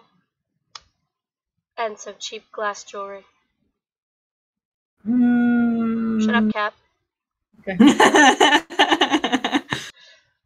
Shutting up. I'm giving it magpie eyes, but I'll let Can I have the brush? You just kind of hop over by it. Actually, Arnath, I was going to ask if you'd let me brush your hair after. Of course. All right. That'd be That awesome. is all that is in that room. Wench. Well, that's all that's in the vanity. You haven't checked the yet, so. We haven't checked what? We have to check The wardrobe. I throw it open. Super dramatic. Yes. Dramatically. They bang open and kind of slowly close. Get to throw them open again. The wardrobe is when the doors close, it's completely closed, like from top to bottom. When you open it, you can see that it's more like an armoire where you've got drawers at the bottom of it and then closet space at the top of it. The closet space is empty. There's a small shelf just above, like a bar that you would hang things on. You see a small box sitting up there, not as intricately done as that one. It seems to be a plain, just box with a simple latch through. It has a little piece that comes through, and then there's a hook that goes through that. It's currently closed and latched, and then there are two drawers that are decent sized depth at the bottom of the wardrobe. Okay, so I'm gonna reach up, take the box. Okay, you take the box and immediately explode. No. Oh, this is how I die. Not my story, but like embellish it a little bit. What's the likelihood that this would be trapped? Probably pretty low. I'm just going to open. Sounds good. All right, you open it up, and there seems to be some coinage in the box. Not a lot, but loose coins, and you rattle it back and forth. Along with some loose coins are some gemstones. Ooh. I'm going to take all of that, dump it right into my bag. Into your rattle, shake. It equals to about 70 gold in coins. And then the stones themselves, not sure offhand, but they're between, there's about 5 of them, and they are about 25 gold pieces each. They're semi-precious.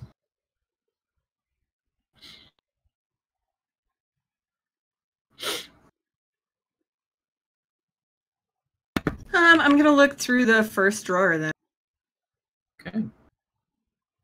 Opening up the first drawer, you look inside to see nothing. It's empty. And the second one. You open it up, and doesn't seem to have anything in it. Perception check. Ooh, false bottom. Only if you can spot it.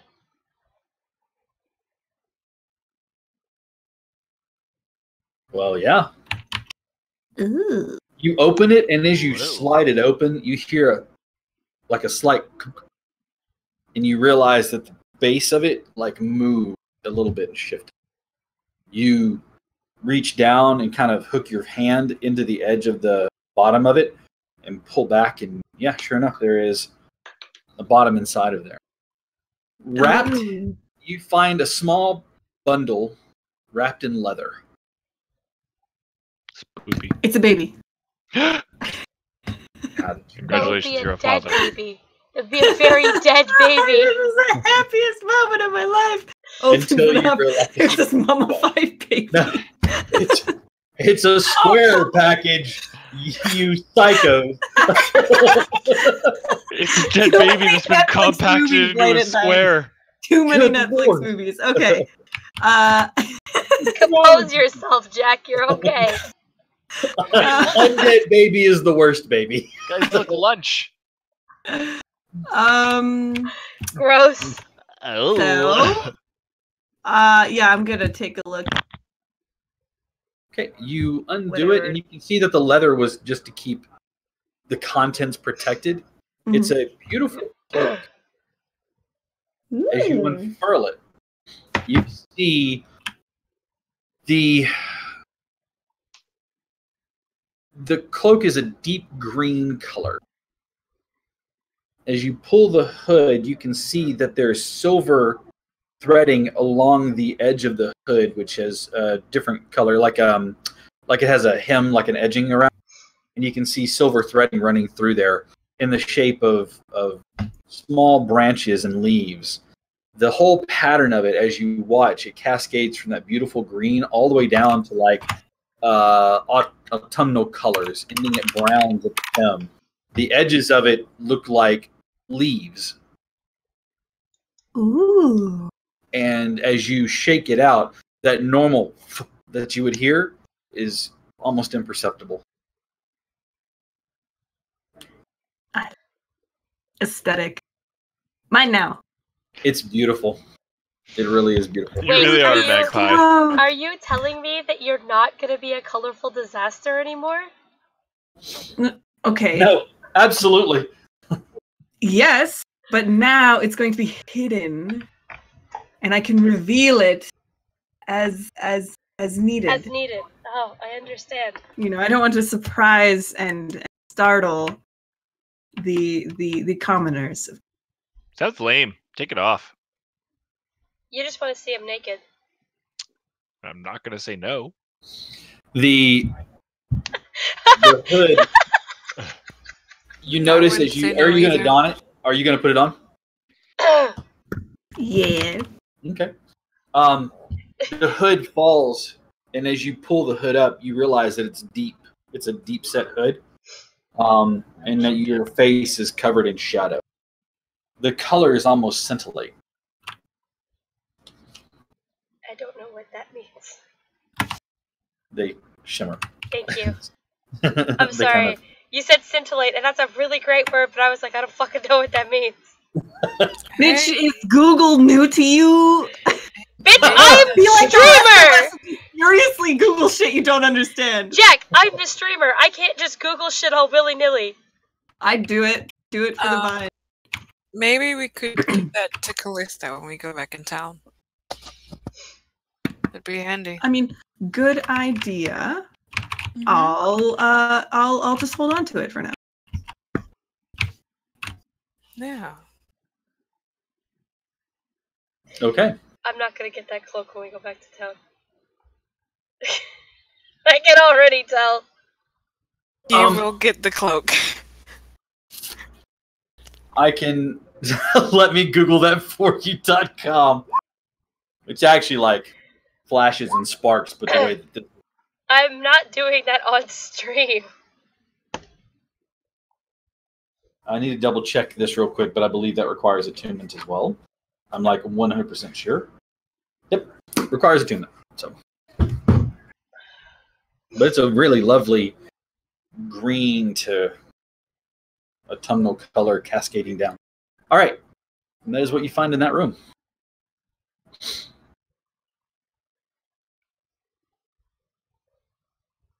Okay. You have the stairs. There's the other archway on the south side. There's the northern archway. There was another door on the. There's a door. Sorry, I'm gonna like go out and around, and then there. That's fine. I kind of figured that's what you were doing. I'll follow Callista. I love how you've gotten so used to me playing with dynamic lighting that you're just like, yeah, I go. All right. This room appears to be a kitchen, or was a kitchen. The oven lies cold and dormant, not used in ages. A small pile of firewood to keep the oven going. You see a table that is cluttered with dishes and all sorts of things. Pots, pans, all of it organized and orderly kept.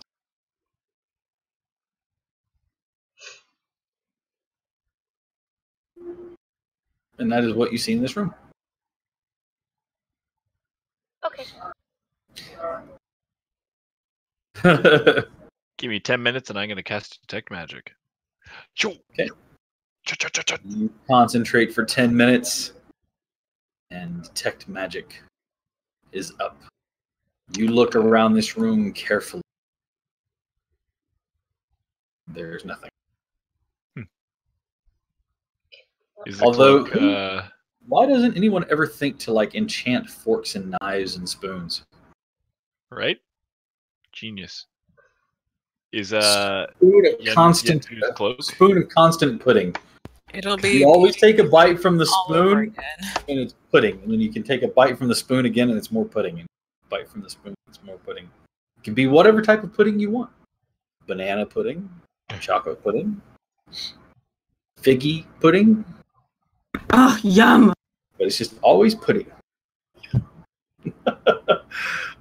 Just there's no mayonnaise pudding, so you're good. Lame. All right. There's that archway to the north, and again from the room that you came up the stairs, there was the door that led out of the west. Where would you like to go from here? I have headed all the way back up through the big room, back through the archway where we came in, and there's a door at the end of the hallway. Yes, there is.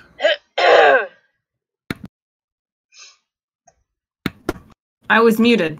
I'm doing whatever Arneth is doing. Okay. This is another bedroom. It mirrors the other one, although there's no furnishings in there just yet. But this one mirrors the other one. There's a bed against the bottom, the southern wall. There's a vanity and a wardrobe in this room as well. Okay, well, I am going directly to the vanity. Okay. None of the drawers are locked this time around, and you open all of them. They are all empty. Okay, and then the wardrobe. Okay, opening the wardrobe. As soon as you do, your hand becomes stuck. Fuck! Fuck! Bitch, no! Damn it! Hey, that wardrobe's kind of glowing. I lured them into the false sense of security. And then you unleash Oh my god, I fucking knew it too. I'm like, there's gonna be a fucking mimic. Have There's you gotta ever be a seen me fucking make a mimic. mimic into a chest? Quite operational. Never. I have never made a mimic into a chest because everyone suspects the chest to be a mimic. Yeah, No one that's true. suspects the wardrobe. I knew it too. I'm like, there's nothing going on in here. There's absolutely gonna be a fucking mimic somewhere. Damn it. If you knew, then why'd you do nothing? Ooh. Where are you? Rolls. Do you scram? I mean, I'm definitely not being quiet about the fact that my hand is now stuck to a fucking wardrobe. Okay. Well, I'm in there panicking with you. First mimic. He's like, what the fuck is that? Oh, enjoy. Why are you gripping that wardrobe? Stop it! You're scaring me. You'll notice that my hand is flat against the fucking wood and I can't get it off. And also, it's probably going to be sprouting a mouth and eating you. Yes. Oof. Pseudopods. The wardrobe opens up, not like this. Opens up like this. You ever seen Beauty and the Beast? Is it sad that that was exactly what I expected this mimic wardrobe to do? Just start singing? Sing opera and throw itself on you? Yep. Oh god. That'd be beautiful. That'd be beautiful. A hero's death, honestly. Really? Yeah. I don't have mimic as wardrobe, so it's going to look like a but still, it's a mimic. It's okay. Where's my... Just in case. I still have my tertiary character ready. Tertiary. Oh, you poor bastard. You guys should be able to take care of a mimic. It's just... We're fine. I won't let nothing happen to you, sweet pea.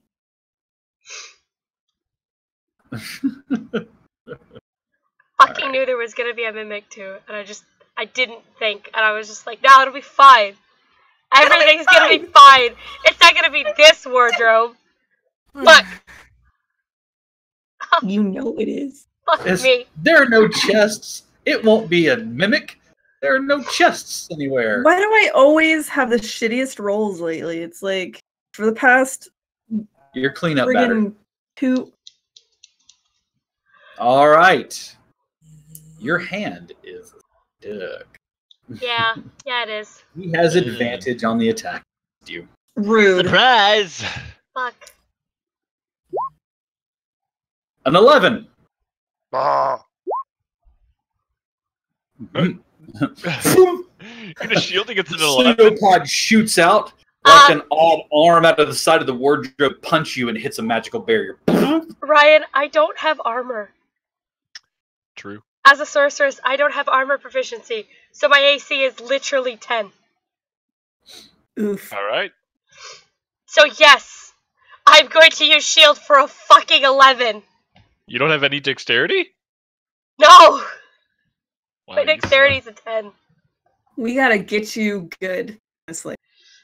Also, or let her die. Lucky. I'm outside the room. All right, we had 2 kisses. Help me, please! Yeah, is there like a vast amount of screaming coming from in the room? Oh, yeah. Yeah, there's a lot of worried noises.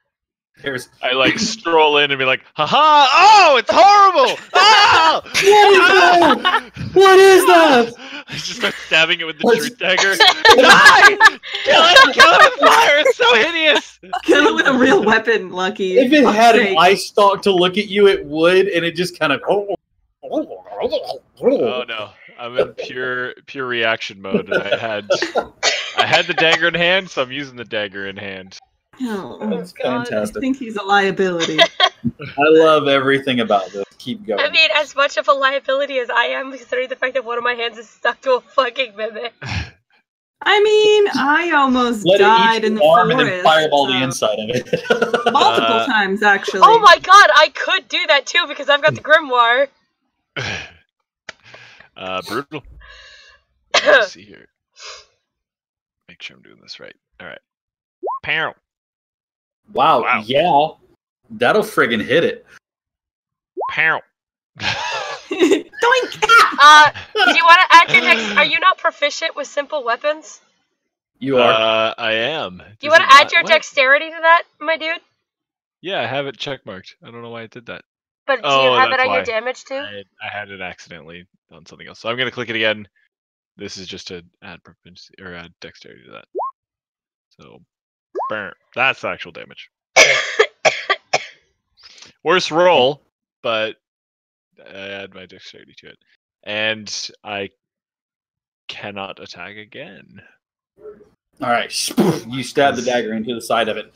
I don't have packed weapons anymore. It plunges in. You pull the dagger back out of it. That's an action. My bonus action is going to be to cry. That's a free action, but you can do that. Oh, okay. Then my bonus action is to cry even harder. Cry harder. Intensify. All right. Wail a little bit. Your turn. Yeah. You can try to escape from it if you'd like to, but it would take you myself. Is it a strength saving throw? It is. No, fuck it. I'm just gonna leave my hand stuck to it till we kill it. No, I have a -1. Okay. Oh, honey, no. I have an 8 strength. She's not supposed to be this close to anything. Ever. Sounds like Rollin, to be honest. Yeah. Right, what do you do? Glass cannon. Dies to his own fireball, but kills everything around him. A hero's death. I'm going to cast Witch Bolt with my hand that is touching it. Is it still a ranged attack? Technically. Okay. So you're still going to be at disadvantage to hit to the attack. Okay, well, I'm going to be using Tides of Chaos to make that just neutral. Okay, sounds great. Go ahead and roll to attack. 24. Yeah, that'll friggin' hit it. And I'm going to cast this shit at level 4. Okay, go ahead and do so. Go ahead and give me your surge. 29. Oh, right, 29. that too. Hang on. The damage is 29. My magic surge is that. Oh, fuck. Fuck! What? As he just simply says, I'm the DM.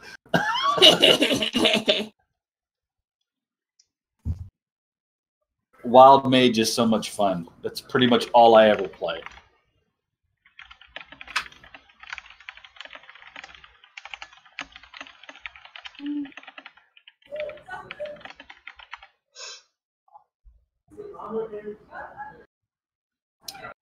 Pick any space that you can see within 60 feet of you.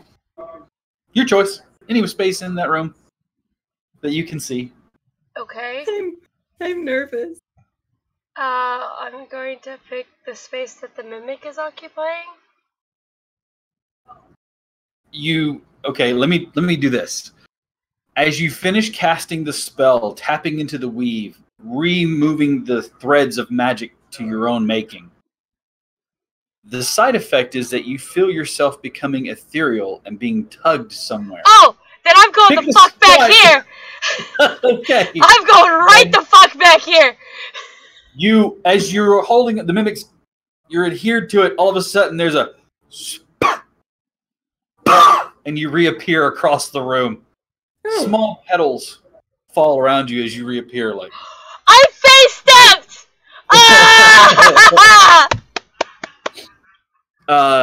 Jesus. You're doing great, sweetie. Okay. How do you? All right. Yes, sir. How did I do that? Arneth? I'm gonna just looking at Callista with other betrayal, just be like, Why would you leave me in this position? Now he's gonna come for me. Why have you done this to me, Papa? Papa, why, Papa? Why have you left me alone with the monster cabinet? Papa, can you hear me? No! I guess Get I out. technically can't move there. I mean, you can. You're just up against the wall. It's just like hugged up against the wall. Okay, I'll move there. Stabbing it from around the corner. You're just, yeah. You're just doing a cool guy around the corner stab, you know? Try to slide your blade behind it. Yeah. Okay, I'm gonna use my short sword. All right. Hit, and hit. All three. How come you get to okay. hit 3 times? Because the offhand is a bonus action. See. 14 points of damage total. Yes. Give me a strength saving throw, please. Me? Yep. Okay. Trying to not. Oh, I guess I probably don't have advantage on the saving throw. So No, go ahead and give me another one. Two. I'll change it to normal. Perfect. Your primary weapon, when you dig in and pull and dig in again, that second time, it sticks. Your offhand sword, you shear through the creature. It does not stick. But there's now a short sword stuck in it. Give me my sword back! You bastard! All right, your short sword, one of your short swords is stuck. Quickly change hands with the whole, I must tell you something. I'm not left-handed. All right, Yenfir. Me fear. Okay, I'm gonna baseball slide up here like a badass. Probably not actually. Baseball slide 5 feet. Yeah. Bing. I'm gonna draw my Rat King sword. Are you sure you want to hit it? Oh God! No, I'm not gonna do it anyway. Oh, that was really bad. Why? Am I cursed? All of my rolls are shit. You know what? Fuck all y'all. Die. Give me a strength check, please. A strength, yeah, just a strength check. Or saving throw, excuse me, strength saving throw. Okay. You go to jam the sword, and it slides along the edge of the wardrobe as it twists its body. And for a second, you feel the blade stick to the sticky surface of the creature, but you pull it free using the momentum of your forward thrust. Your blade does not adhere to the creature. Is that your turn? Would you like to do anything as a bonus action? Well, I have to hit it in order to... This is true. So stupid. Bonus action. I'm going to inspire... Who needs... Arneth. Lucky, he's crying. Who gives a shit about his tears? Not me. I do. I'm gonna inspire. Look at that sad face. Okay. Ooh, he seems like an ugly crier. Please make it stop. Oh, he looks like a crying baby. Oh my God! Please stop. Give him inspiration so he'll stop making that face. All right, that's your turn. Yeah, I guess. All right, legitimately, who did you give your inspiration to? I'm sorry. Arneth. Okay, Arneth. All right. He's a good noodle. Because he's beefy and I'm in love. At me.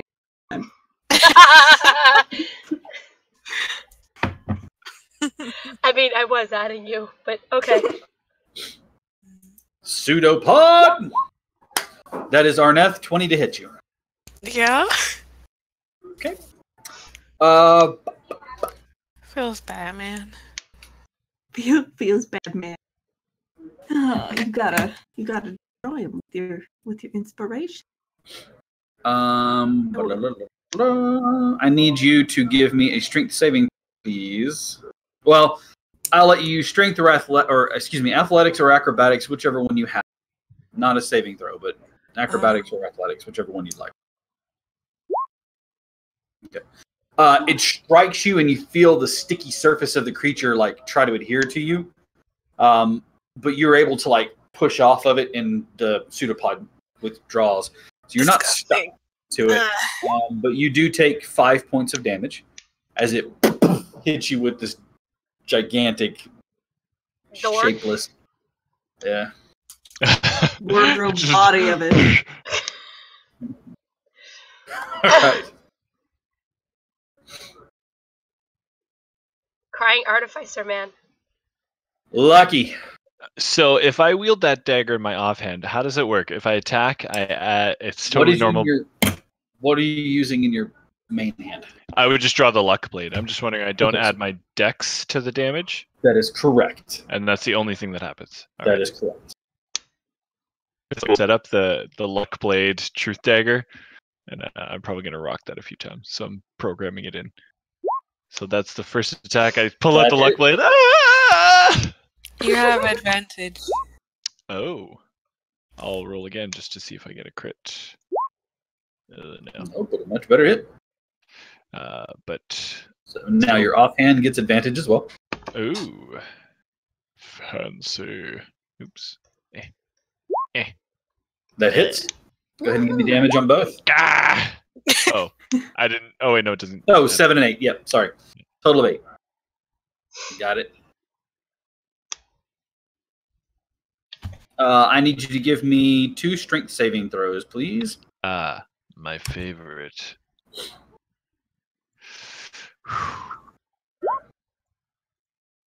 Your luck blade does not stick as you withdraw the blade.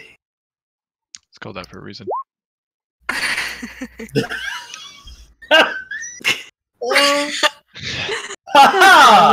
Dab! Ah, shit. The dagger is stuck inside of the creature. What's your name? Why are you doing this to us? You have to tell the truth. The truth dagger's in you, right? I don't speak, gross wardrobe monster. I'm sorry. Oh, God. All right. Callista, it's your turn. So, first things first, I will be doing the damage for Witchbolt.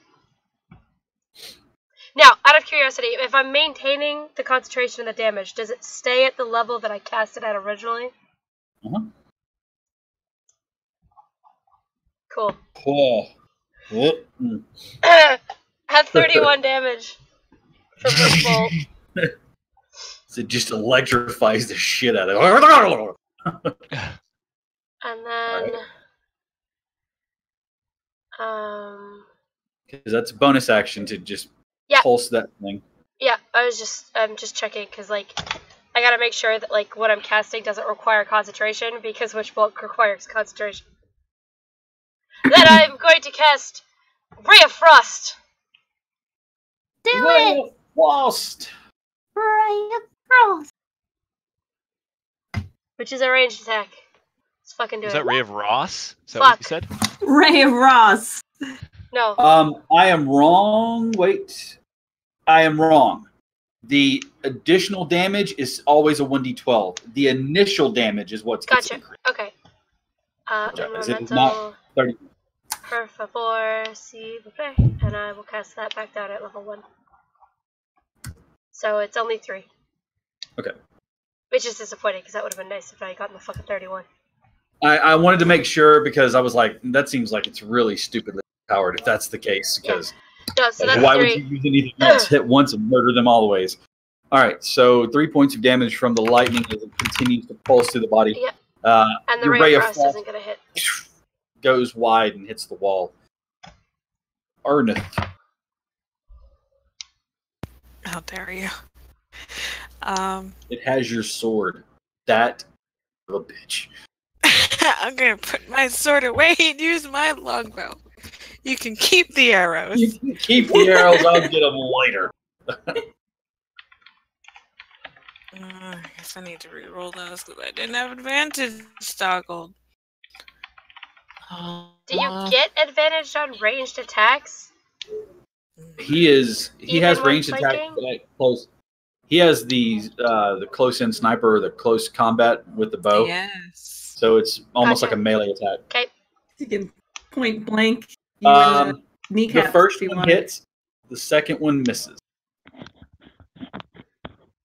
Or I should say, the first one hits, but as you're trying to carefully dodge around the pseudopod, which is swinging around, your arrow, you let loose of your arrow and it goes off of the stonework. You do 12 points of damage, though. It's nice. Not at all. Wow. I mean, it has no magic resistance. All right. So, with that being said, it is now Yenfir's turn. Did you just say no magic resistance? As far as you know, it doesn't seem to be resisting anybody's magic. Can I just I know this is silly and this is a bad idea. But can I cast inflict wounds? Will that Absolutely. work? Yeah, Don't you absolutely. have to touch something for that? Yep. What a That bad does- idea. I love it. That does hit. What level are you casting it at? First? Third. Third. Go ahead and give me damage then. It's at 28. I don't know how to count. You reach forward, taking a deep breath right before you do. Think, dumb. This is dumb. This is dumb. Slam your hand against the wardrobe, and the pulse of sickly blackish purple energy. You watch as it coalesces and then just expands across the entirety of the world. There's the sound of, and you hear the sound of kink, tink, tink, tink, as the swords and the daggers that were in it and the arrow fall to the ground. There's the horrible sound as it kind of deflates and is no longer alive. Ew. You're welcome, everyone. You're welcome. The adhesive effect that you started to feel take on your hand when you touch it quickly dissipates. Sometimes you need a hero, and sometimes that hero is me. You're welcome. Alrighty then. You definitely are my hero. I love it. I love everything about it.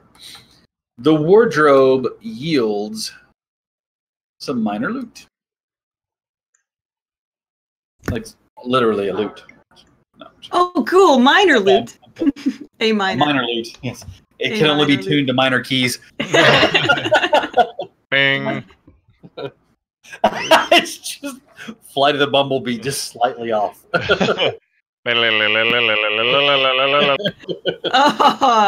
Oh, Good lord, please no. Love it. So, you know how it goes. Let's roll a D100. Who wants to roll on your side? me. Me. I'll roll you to roll for it. Oh.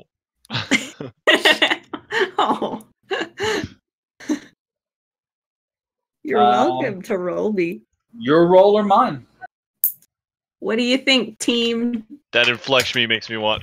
I can't speak. That inflection makes me want his. He's much more like your roll or mine this time. Yeah, I don't but know, he he does sounded that more when he coy like than rolls a usual. 2. But he does that and he rolls a 2. No, he sounded way more coy this time. I'm liking it. I want to go with his. I really feel like he's just pulling your chain there, right? No. Don't we Like usually go with leading you ours, into a though? false sense of security and then mimic. Hey, you know what? I got my moment to shine. I'm not gonna. Don't Mine we or usually yours? go with ours, though? Final answer. We usually do, but we also usually roll pretty well. This is pretty middle of a pack. Yeah, that's what I'm saying. So let's go with Cap. I vote Cap. I vote Cap. Okay. Are you sure? I'm Okay. in. Gotta be the tiebreaker. Sealed in. Completely All right. indifferent. What'd you say, Chief? I'm completely indifferent. You're completely indifferent. All right. We'll take that as a vote for us. I would now like for you to roll 2d6, please. Ooh. That's how many pieces of bread you find. No, it's all Electrum. Damn it. Once again, yours or mine. I'll go with a better roll. You don't know what my roll is, do you? Nope. No, but you can whisper it to me. Could. I so could. He's not going to. So which would you rather have? Yours or mine? Let's say ours for this one. Yeah. You find a small pouch with 8 gemstones. That sounds like the exact number we rolled. I know, it would have been 9, but you chose yours. So weird. You know what? Just stop. Also on the treasure roll, my roll Was a what? Was what? my roll was lower than yours. I told you. I told you. Well, you know, you It's gotta chance, pick them you never know. sometime. Each one of the gemstones, looking at it, just kind of giving it a quick appraisal, is about 50 gold pieces worth. So it's about 400 gold pieces worth of gems total. Not bad. Somebody who knows how to do shit and keeps track of shit, put that in the party loot for me. I want to write that shit down. You want to write that? Gems. 8 Wow. 50 each. Bro, you okay? Look, he starts just gonna go around the room. All right. 8 gems, 50 gold each. 8 gems, 50 gold each. 50 gems, 8 gold each.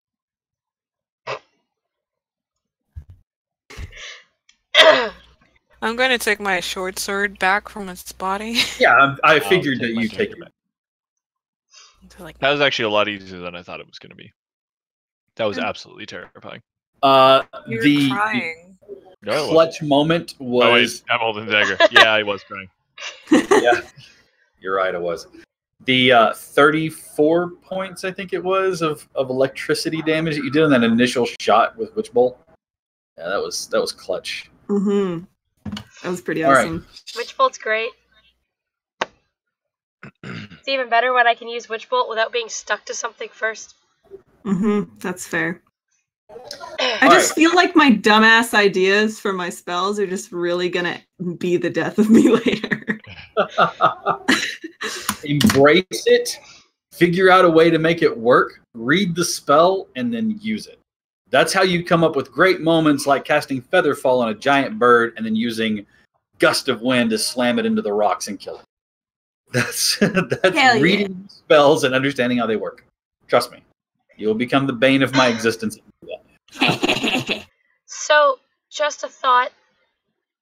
For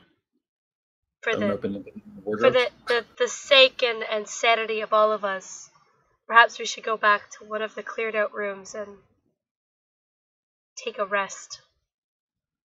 Yeah, it sounds like a good idea. It's been a while for some of us, and some of us might be a little bit more paranoid than others. Yeah, lucky. You can shut the door to this room, or if you like to. You know what? I really don't want to be in the same room that the mimic was in. Can we go to the room with the bed? Yes. Well, there's a bed in this room, but there's also a mimic. I called the bed. I'm gonna hard pass on the mimic room. I'll gamble you for the bed. Lower right-hand side is where the room that had the bed in it. Looking around here, you kind of make out, knowing what you know a little bit about castles, that this would probably be like a dormitory for somebody, like an attending guest or something else like that. That the beds for the king and the royals would be upstairs. Guards would sleep out in the bunkhouses, usually the gatehouse or in another bunkhouse there. And then there are those individuals who sleep in the dungeon because where they are. So, I would like for everybody to go ahead and give me watch order. Just third. I'll take second watch. Okay. Close, I'll take first watch. Okay. Who got third? Also, I'm going to push Lucky and Infer off the bed.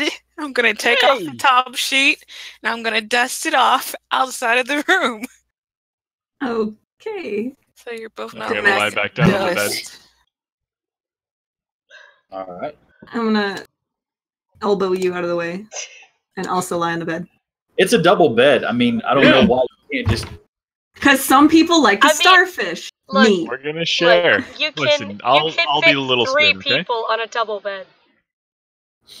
As long as you don't mind being cozy, you can fit 3 people on a double bed. I'm just gonna go. I'm gonna flop across both of them.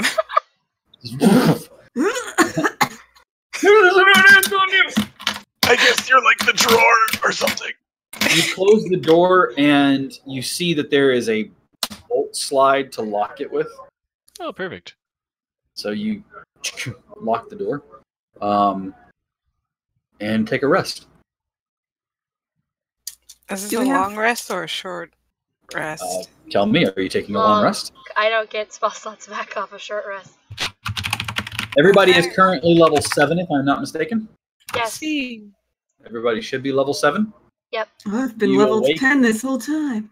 You awaken to level 8. Congratulations. Hell yeah! Yay! Woot, How do woot, I your change hands my in the level? air. Oh, there. Legit DM mistake there. You guys should have milestoned up whenever you got to the gate, finished the gatehouse, or actually got to the gatehouse. We were in mid. I just forgot. So okay, it's not like I have like 17 different things going on. So I apologize. Take a quick moment here to go ahead and make sure you level up. I think at this level, most of you don't really get a whole lot. Do keep in mind that this is ability score increase. Where is my... I'm gonna need help because I always forget how to do everything always. Okay. Let me go ahead and take a look at the bard because I don't believe at level 8 you really get anything. You get the ability score improvement. You learn 1 additional spell, so you should be at 11 total that you know. You also have 2 4th level spots. So, starting in your spells, go to your spell page to start with. Okay. Whenever you leveled up to 8, it should have adjusted your spell slots automatically for you. So 4th level should now show 2 spells. Yes. Okay, perfect. So there's that. You also learn 1 additional spell. You can cast it from... You can learn it at any level that you have the ability. I'll pick one later. I'll have to read. How do you do the ability score improvements again? You get 2. You get 2 points to either put into one ability or 1 in 2 different ones, or you can forego those and take a fee. I'm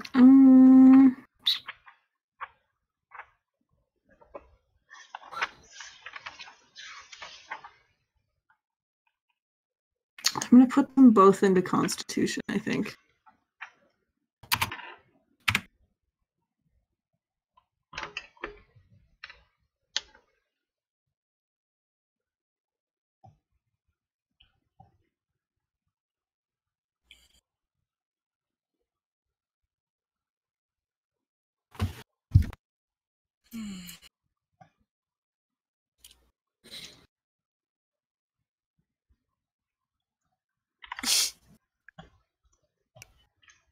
All right. So you get to pick 2 of those. Maddie, you're good? You know what you got going on there? Awesome. Chief, do you need any assistance with yours? I don't remember how hit dice work. How do dice work? Hit dice? Yeah, Remember, I don't. Just click on the word hit die from your character sheet. Expend 1. Okay. You rolled poorly. So what you're going to do is take the average. Your hit die is a D10. The average for a D10 is actually 6. plus your Constitution modifier, which is a 3, if I'm not mistaken. Mm-hmm. You're going to get 9 hit points. Okay.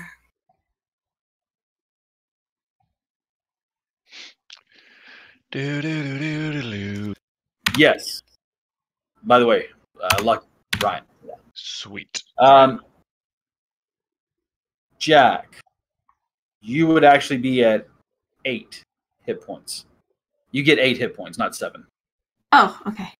And 69. I get half 6. plus. Yeah, you do get 6. I get 6 because my con modifier is a +2. Yep.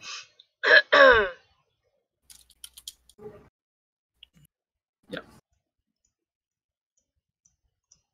All right, so Ranger at this level.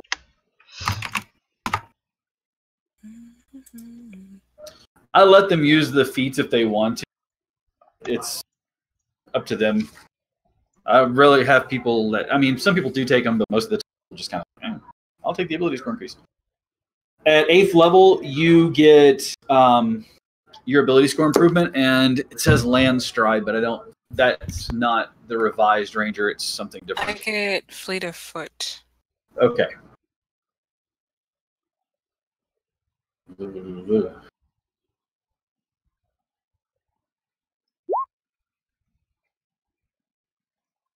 All right.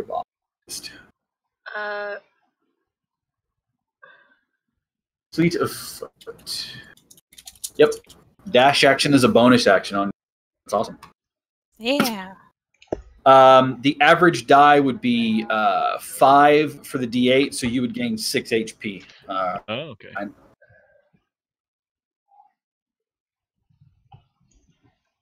Can't wait till you start getting like hiding inside it. Just like peace. Boy. There's a lot I gotta change now. Holy yeah, shit. You're gonna have to modify a bunch.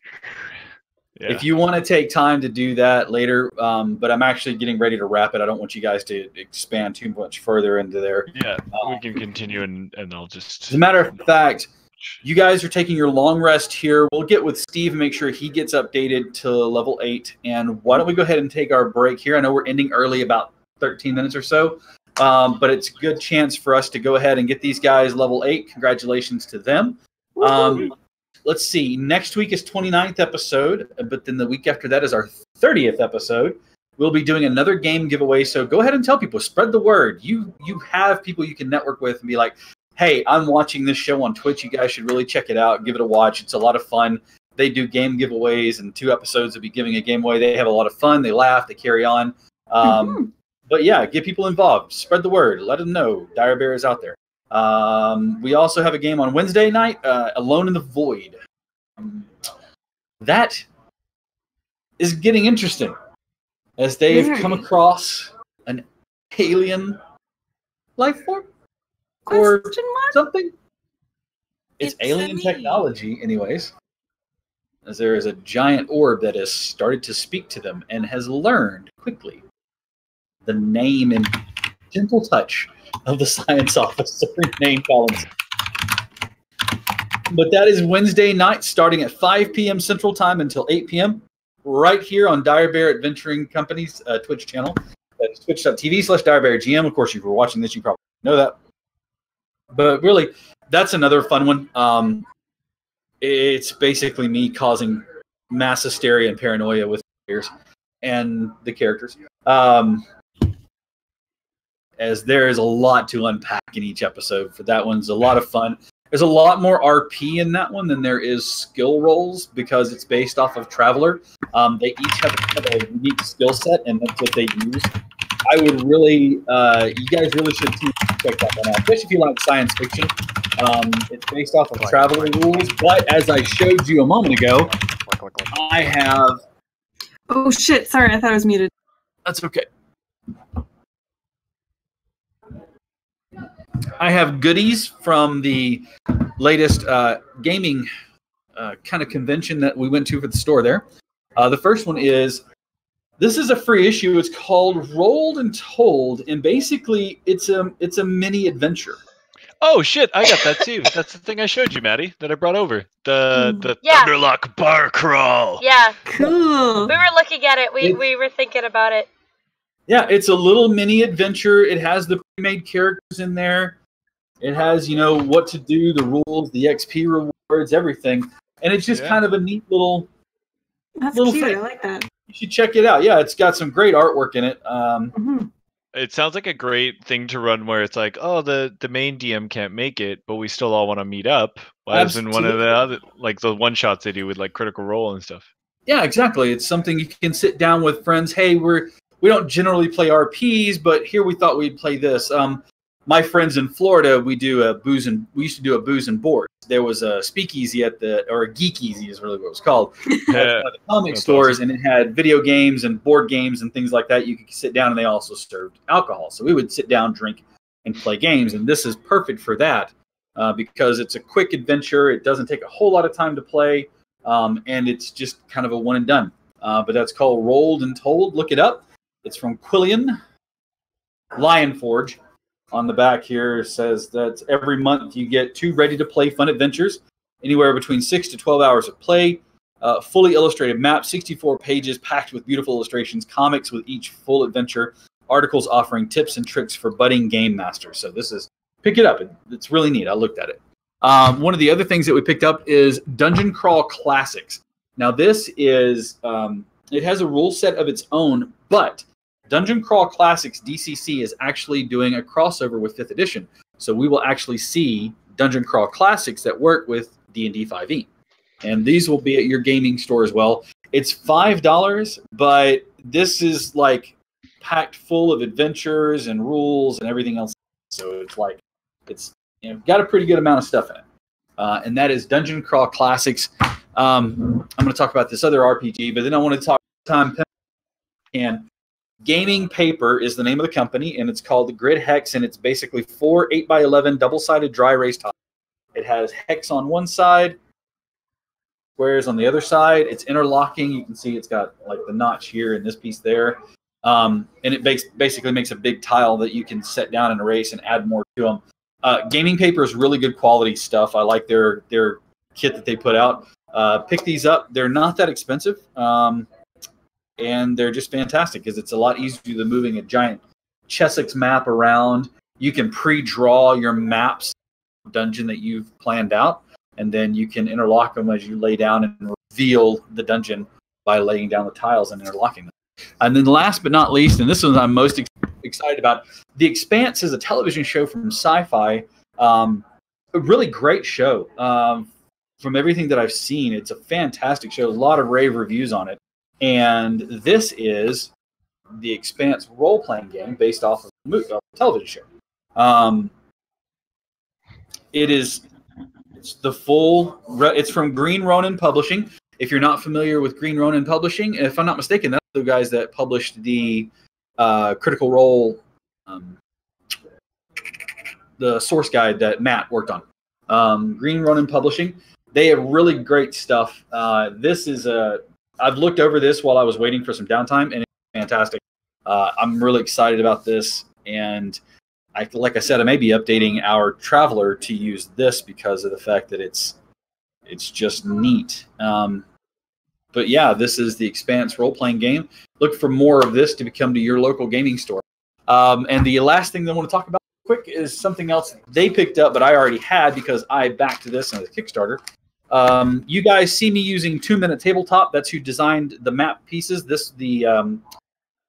All of the little bitty pieces that we're using as the set items are tokens that he's printed out that you can get for free. There's like 170 different tokens that you can use to decorate your own castle. There's also a castle building set, the castle wall, the gatehouse. All of that stuff is lay it down as you want to. There's a dungeon building set, a tavern set. And most of that is free to get from his site, the number 2 MinuteTabletop.com. He got together and they created Geek Tank Games with a guy out of Texas, and they made their tokens. These are the same tokens that you see. There's the bed, as a matter of fact, right there that we're using in the game. That is there's the bearskin rug. And they made them into plastic pieces you can lay down on your tabletop map. and pick them up and move them around. So as you throw the map down, that you can throw down, and they're a durable plastic. And there's the castle set. There's a siege set that has cannons and things like that, and a camping set that has outdoor. So look for those from Geek Tank Games. But I want to thank everybody for coming along. Especially want to thank Maddie as Callista, Jack playing Yenfear, Chief who is playing as Arneth, and Ryan who is playing Lucky. Unfortunately, Steve couldn't be with us tonight, but he'll be back next. As far as we know. Until then, we look forward to seeing you all again on Wednesday night. We'll be there from 5 p.m. until 8 p.m. Central Time playing Alone in the Void. If you dig sci-fi, I really, really suggest you get into it. We're only this will be our 8th episode coming up. Or 9th episode. Oh, only one more till everyone dies, right? 9th episode. Listen. We're on 8th. Now we're on 9th. Anyways. Look, at the rate we're going, absolutely. They're just going to space each other because they don't trust each other. Yeah. As I have planned it all along. The one with no military background, like no official military background, keeps having to remind the military background people about chain of command. And she's getting sick of it. Nice. Yeah, it's a lot of fun. I know that it's kind of in that time where not a lot of people can watch it, but still, you get a chance. You should check it out. You can find all of our episodes, previous episodes of both Foundations of Adelar as well as Alone in the Void are on our YouTube channel, and there's a link to that on our Twitch here. There's also a link to our Discord, which is open, and we've done just a little bit of minor tweaking and reorganizing.